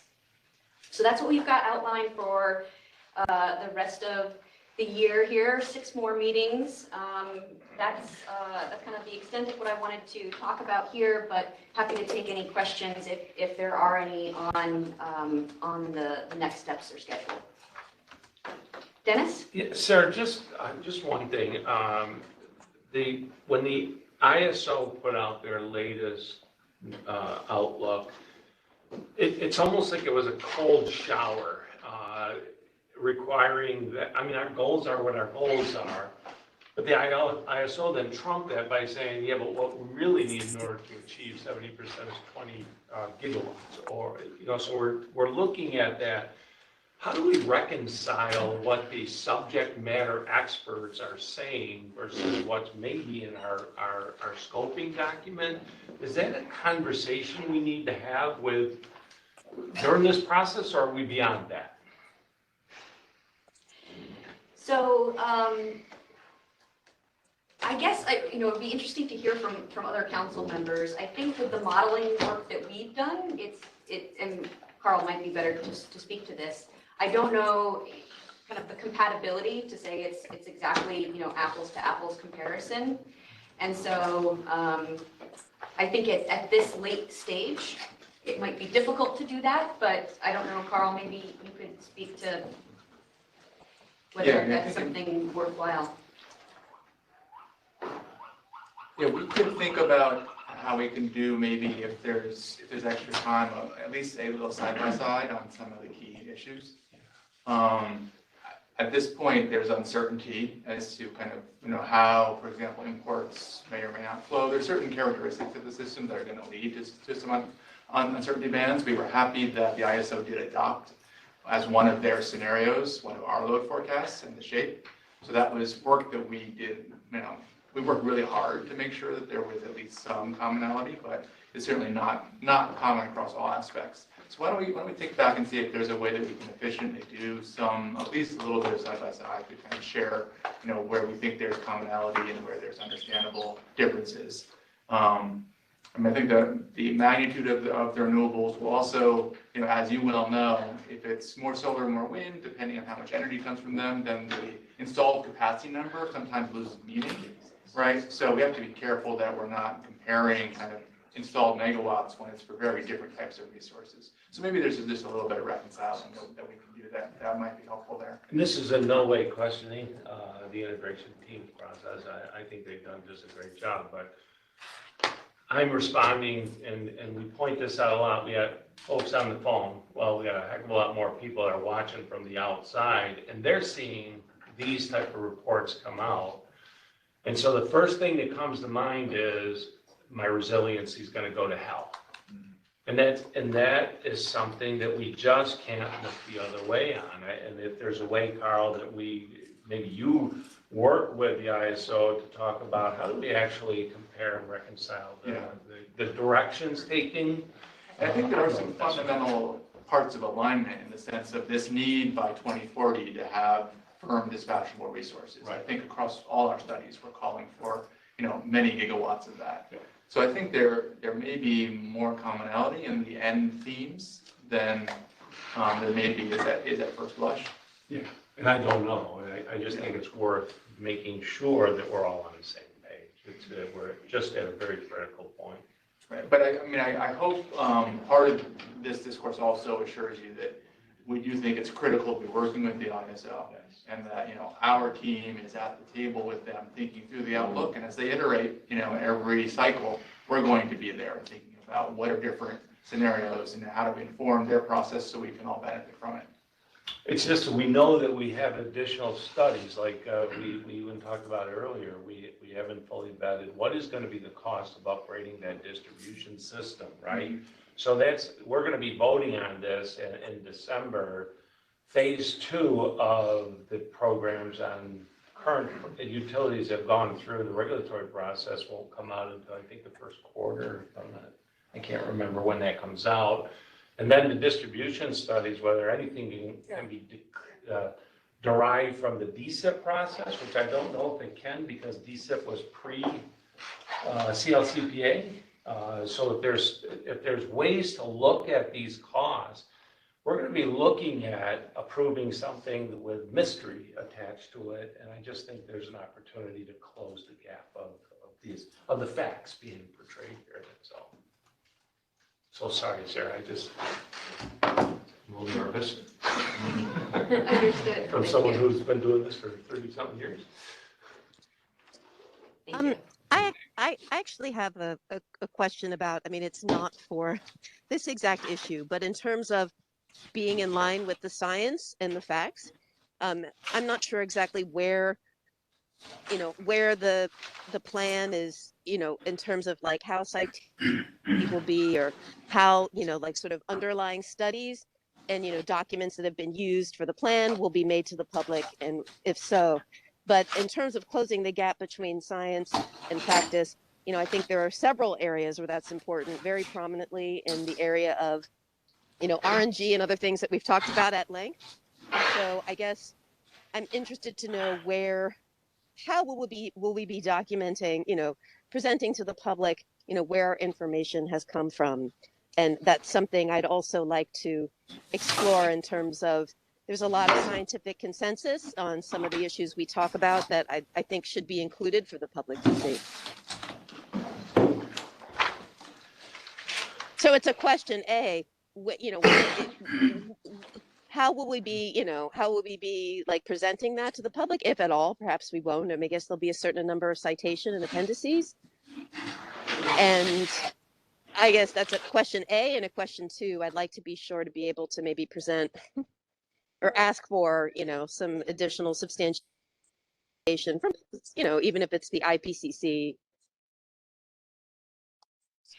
Yes, Raya, so in drafting the final scoping plan, we'll be including as many citations and references as we can. And we can also look at putting any of those additional resources that aren't, if they aren't yet public, but we have access to them, we could probably post them on our resources page.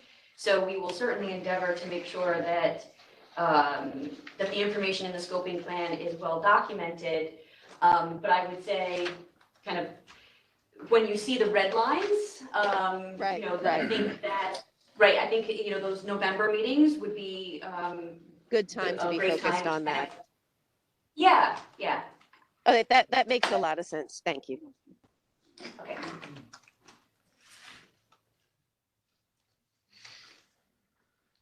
Very good. Hearing no Sorry. more. Sorry. We've got one more Sorry. question here from Two Don. really quick process question. So, you know, when we get to things like red lines, I know it's my vision. I'm having real trouble seeing the screen, and can we get the slides, like even if it's the moment that the meeting starts, or in advance, or if not, I'll get here earlier and try to log in and be able to look at them in a better way, but it's gonna be hard. Sure, so the red Yeah. lines will be circulated in advance of the Okay. meetings, and so we're aiming to provide at least kind of a 7 to 10 day timeframe Thank you. for review of the red lines. I know it's kind of, we have been hitting you with a lot of information kind of right on the spot and asking you to react. The red lines, we are not intending to do it the same way. You will have more time to review in advance of the meetings. Appreciate that. Thank Yes. you. And that looks like all the questions here. Doreen. Very good. Well, with that, I will close this meeting. Thank you all for your attending and participation. We will see you on the 13th.